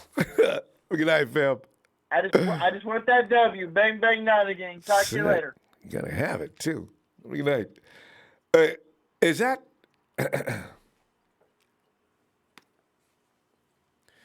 Boom. Joey Mahoney, yeah, dum did do I. Ooh, yeah. Joey Mahoney. Hey, Joey. Did Joey pass out before I got to sing him my song? I was going to ask him about Big Show and make sure when you see Big Show to remind him of Rashawn Gary, who is now playing, well, he's actually sitting down on the bench of the Green Bay Packers. And I said, we're picking up Nick Bosa in the first round, Show. I'm telling you, man, listen, Rashawn Gary's a much better player, and we've got a better shot at him. We're going to take Rashawn Gary, and we're going to trade out of the first round. Don't, Ronbo, I know what I'm talking about. Big Show! They should have blamed Russo, SF 49er fan, for reminding me of your Rashawn Gary campaign. What? Right, Big Show, you didn't call her anyway. Oh, Tyler. Ronbo, you ought to introduce my name the way you introduced the Ronbo shout-out, man. Tyler. No, Tyler!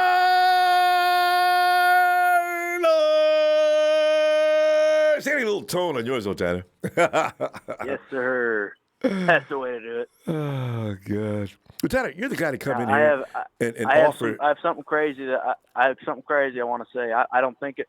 I actually think it's a great idea, though. It has nothing to do with the game, but it's for this off season, and I think it'd be a good move for our team.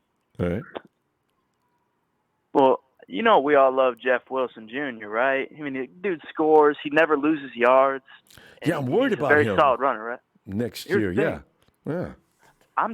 Breida has not been productive very much over the past few months. He hasn't been productive since the beginning of the year. So what I'm thinking about wanting to do is trade Breida, and bring up Jeff Wilson Jr. so he can be part of the three-headed monster. I think Breida's a free agent, though. They might just have to let him walk and then bring up Jeff Wilson Jr. That might have been the plan because Breida has not done anything in the past few months. You know, it looks like they're leaning more toward TC now than they used to, and Mostert's pretty much taking Breida's spot. Here's the thing, Tanner. What are they going to do with Jerick McKinnon? That's an interesting concept. They're going to have to move on. You think so? Sorry, I think they do, unless they want to risk losing Jeff Wilson. And I think Jeff Wilson, whenever he came in, he showed he ran us to victory against Seattle last year. Yeah. The first time we beat them in a while. Yeah, he basically they just handed him the ball. Yeah, he's a good football player, no doubt about it, and he's tough. I like his north-south, either you move or I'm going to move you, you know. And he's not that big, but he hits that hole hard. If you're standing there, you're going to feel something because he never falls backwards. They never knock him back. You know, Sad? That guy's tough. He's physical. Yeah. I think he's I think in every game that he actually was up for, since Breida was hurt or whatever, I think he scored a touchdown in every game. I could be wrong, right, too. But it's something like that. So I really think I think he'd be great. I honestly think he's talented enough to start for us. But I mean, obviously that's up to Coach Shanahan. I don't know what he's seeing that I'm not, but Yeah, and I got to feel, but you know what? I got to tell you, Tyler, the truth is, for financial reasons, they've already paid McKinnon way too much money. They're going to see if he has anything in him. You got 2 years, you got paid. You got to show us something. So we'll see what happens. I mean, even if they were like, if they say they were to get rid of him, Mm-hmm. that wouldn't matter anymore because it would free up cap space. So, yeah, but the thing is, you've invested a lot of money. McKinnon, wasn't he getting upwards north of $5 million or something like that? Well, he's getting paid a lot, 6, 7, maybe 8. Yeah. But anyway, let's talk about the Packers a little bit. Yeah, because we only got a minute and a half or so. Go ahead, give us some. What are you thinking? Well, with my score prediction, I'm going to keep it kind of conservative, although I feel like we're going to win by a comfortable margin. I could see 34-17. Now, I'm only saying 17 because people are going to be like, oh, it's Aaron Rodgers, it's the NFC Championship, it's the playoffs, it's a whole different animal. And I'm just like, yeah, but it's still football. What are you trying to say? They weren't going as hard as they could go in that game? I'm pretty sure they were. It was national television. God, man. Some of the things these guys say, you wonder, do you really understand the game of football? What? Yeah, and here's the thing. The people hating on Jimmy G, it's kind of like how some people make fun of Christians. Like, you know what I mean? Like, we understand how good he is. Like Christians understand how good God is, but there's always going to be people that make fun of him. You know what I'm saying? Well, yeah, but I'm not sure if I can appreciate the analogy, but I know what you're talking about. So, and this is something that in time will prove, and I can't wait till they finally acknowledge and say what most of us already know. So, Yeah, like anyway. Cowherd said, he said, oh, it's his coach, and he goes, Elway, Marino, he goes, Brady. Name the quarterback that succeeded that had a bad coach. None of them. And that's then absolutely he said, you're taking away from him because he has an elite defense. He goes, I'll wait on you to name Super Bowl teams that had bad defenses and bad coaching. All right, Tyler, we got to go. Yeah. We're out of time. Good stuff as usual. I'm going to see you tomorrow if you get a chance. Yes, sir. All right, yes, Tyler. Sir. Diner Empire, Niner for life, forever faithful. About to go win that Super Bowl. Get those rings. Pipe bomb. All right, Tyler. Oh, God. Am I going to bring up my guitar again? I'm worried, though. Hey, Joey, you there? Joey? Joey's not here again. See, I knew to reserve my, saying. Hey, you know what? Because I gotta really go to the little boys' room here. Maybe I should go run and do that now. Hey, Bethel, hold on. Well, maybe. Okay, hold on. Hey, Bethel, I'll be right back. All right, no problem.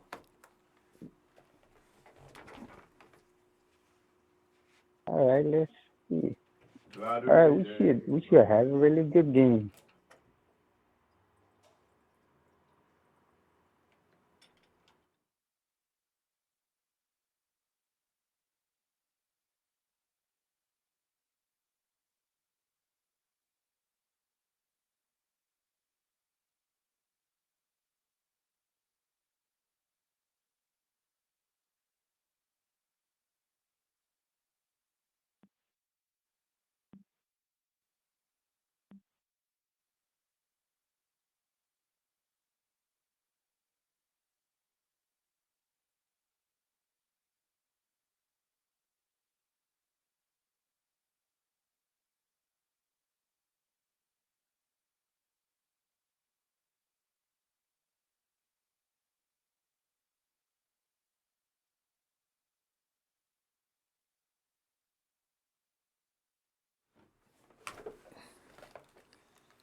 Nature called.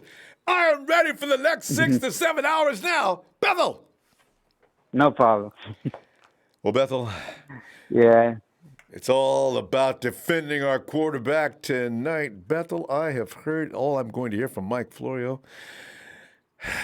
He said things about I Jimmy go. that just. I'm gonna make some good points right here. Right. I go. The only reason comeback player of the year was him because of one Deion Sanders that said, "I wonder if you should get comeback of the year. I wonder if you qualify for comeback of the year." I'm all like, "Are you fucking stupid?" So, hey, I'm all like, comeback of the year should be either for Jimmy G or it should be for our running back Mosley, because look at how many yards he got, and look at he came from a broken hand, and look at what he's doing now. Hey, I So, forgot about Moser being hurt last year. That's right. yeah, he got hurt with the Raider game when he broke his hand, And he was having a great game too. Look at, yeah, he was having a great game, and look at what happened. I think us as fans, when we win this game, we should start yelling, Jimmy G, comeback of the year, just for him. So Yeah, we could at the least whole stadium, right? him Yeah, know, I like that. At least let at least Jimmy know that, even though the NFL doesn't want to give him that, we'll give him that. That's crazy. That praise. And Bethel, it gets worse. Who got Coach of the Year? They gave it to Harbaugh. They should not give it to Harbaugh. Harbaugh copied us when we started doing all that with Kaepernick. The only thing he did, he just started copying his brother. And how hard a coaching was he doing? He wasn't even working that hard. Nothing. It's all about Lamar Jackson's athleticism. Jackson did that. It's not like he coached him doing that. And Frank Roman, Greg Roman, come on, man. What are you guys? Yeah. What? God. No, and then another thing about it is that even though they put the other quarterback of the comeback of the year, when he played New Orleans, he lost. He couldn't do it because he didn't have his running back. If he's a good ass quarterback, if he's a good comeback quarterback, he should have won that game, but he didn't. Jimmy G did, and in that loud stadium and at their house. So there's a lot of injustices that go on for these. I don't know who. It's usually a bunch of people voting. I don't know what they're thinking. So. Yeah, it just and then I heard something on the thing where that ex Packers player saying that the Levi Stadium is gonna fill with half of Packers fans. I'm not like, what? I don't think Are you so. kidding me? I don't think so. I understand that Packers fans do travel well, but they're going to have to fight to get them seats, unless they bought them way in advance. So it's there's a lot of stuff that supposed to not happen, but still and then plus I seen tickets. Tickets are actually some of them are actually not bad. So yeah, I'm probably thinking of even though I probably go by myself, but I'm probably even thinking of going by myself over there just to cheer the team on, and and plus it's worth it. There's a moment. And anyway, you'll only be by yourself until you get in there. Yeah. Yeah. Yeah. So it's Jimmy G. He's done everything he has to do. And the only reason he threw that interception was he got bored. The defense told him, hey, we're getting bored here. We want to sack Kirk Cousins a couple of times. Throw a little interception, make the game a little bit, interesting. So he go, all right, here. He threw the interception just to keep our defense, entertained. keep everybody on their toes. Yeah. Yeah. He's going to grow. And Jimmy's gotten a lot better since early in the season. He's got to read. They got timing routes. He's going to make some mistakes. We've seen him make mistakes. Yeah. Every now and then it looks like you don't understand the mistake, but he's making mistakes, and he'll get those ironed out. Kirk Cousins threw that mistake, and they're not blaming Kirk Cousins. They're blaming the receiver. Yeah, I know. See, that's what ends up happening for now. Next year, I think Jimmy G will be getting a lot more respect than he's getting right now. So we're just going to have to go through this and see what happens. So, all right. Yeah. Bethel, I'm getting hungry. I'm gonna have to go here in a minute. Bethel, let's see you tomorrow, okay? Good show, like always. Thanks, and let's man. go fill up that stadium and make our players proud. Because I seen some stuff on there where our players, hey, look at our faithful showed up. They're proud, that we showed up. So let's do it again They and let's love make it. history. All right, Bethel. Have a All right, good let's night. go Niners. Yeah. All right, good night, Rumble. Night, And Bethel. hit that like. Exactly. Thanks, Bethel. And let's go to Chris. Hey, Ronbo. Chris, what's up? Chris. What's up, Ronbo? On Chris's battle for Jimmy G tonight. Get these haters up off of him. Defend him. Jimmy never says anything, but we can. Oh yeah, we can. But the one I can't stand the most, who criticized him the most, is Nick Wright, man, a little weasel, man. I know. I was looking at his mouth. and look at his face when he's saying it, like he knows what he's talking about. That's what pisses me off the words. So, Nick, what are you? And you sit there and listen to him. And you say, oh, that's weak. So It's like he sounds like a damn liar. It's like he lies too damn much about everything he talks about. Like anything he says, it's like he can't believe what he says. I know, but then he looks cocky when he says it, and it's like he's daring the lady that sits across from him or whomever's sitting over to the left. It's like he challenges him to say anything. And if I was if in that same show, if I was a Titans fan, I'd be pissed. He's sitting there saying, so when we return from this message, we're going to outline or do something with the Titans. And he next sitting there saying, why, I'm not going to change my mind. They're losing. If that was the Niners, man, Nick, dudes would be waiting for you outside the station. Oh, Hey, disrespect. if I would have saw Nick right down the stadium, I would have just choked his little weasel. Probably would have gone to jail it that way, man, because he's so damn annoying. He is. God, what does he think he is? Man, that's okay though, because we're gonna get all of them. No, go ahead. And my least favorite is Jason Whitlock, the fat boy. Yeah, you and me both. Jason's been burning me up for years. God, that dude's got issues, man. Yeah. That's all right. Okay. No, I was just saying, because Jason's going to get it. Jason's starting to doubt himself. You can see it when he's talking now. He doesn't believe what he's saying. And he says it like everybody else has already said, already made hundreds of great points. And Jason look up, I'm not changing my mind. I'm still thinking Jimmy G ain't showed me nothing. What would he be like without Kyle Shanahan and them schemes?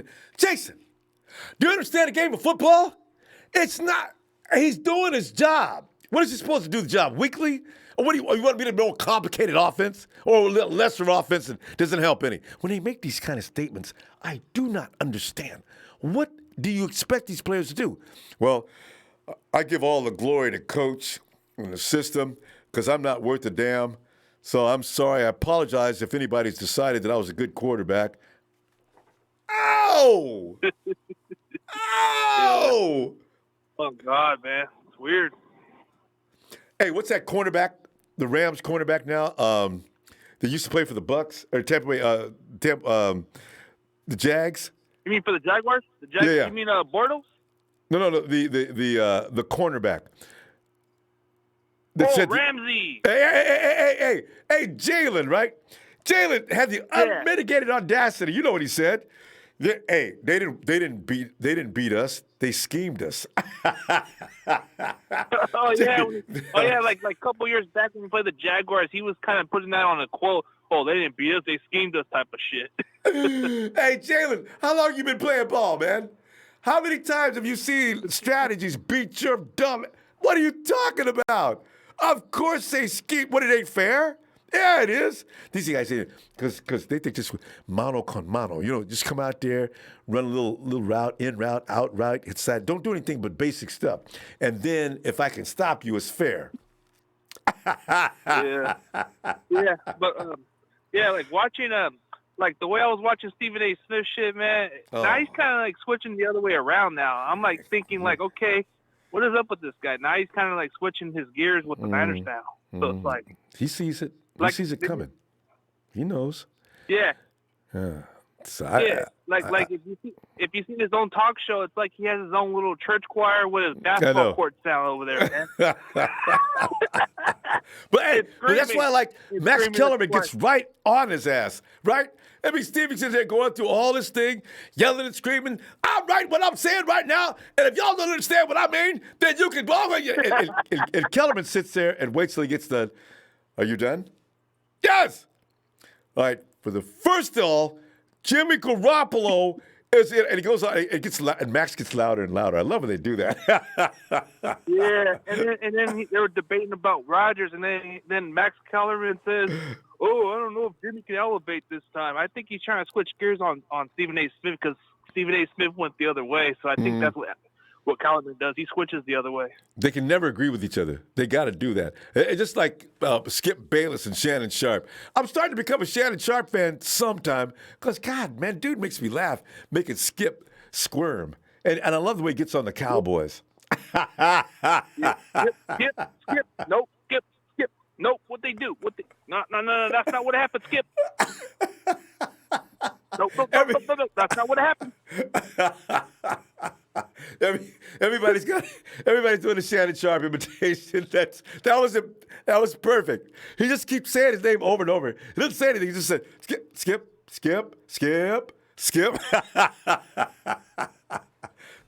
They're a cartoon team. Silly. Anyway, hey, Chris, I think go ahead. I'll finish that.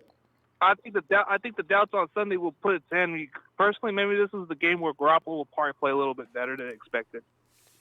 Or give him more throws. I want to see Garoppolo put the ball up about 25 times just to see what would happen. Because Kyle's game is a methodical kill. With everything he does, he already knows what the results are going to be. It's a puzzle he puts together.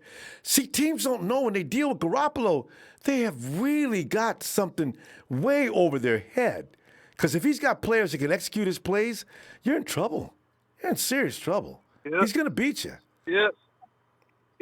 There's a thing about the difference. Like, there's a day where Kittle can have like a productive day, and there's a day he'll just have like a couple catches here and there, but he'll have a breakout game the following week.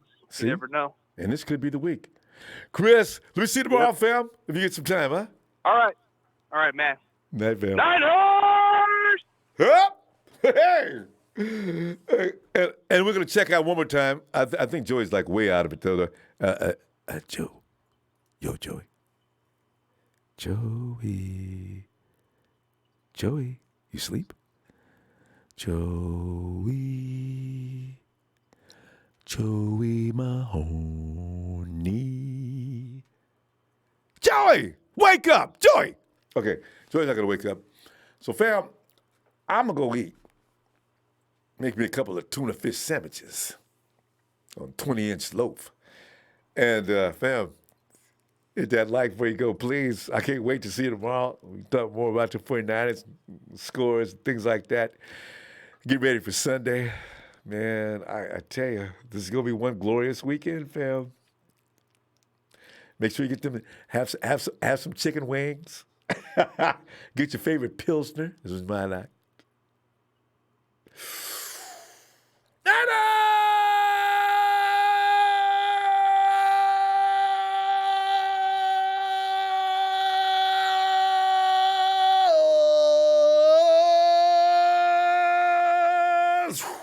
Wow.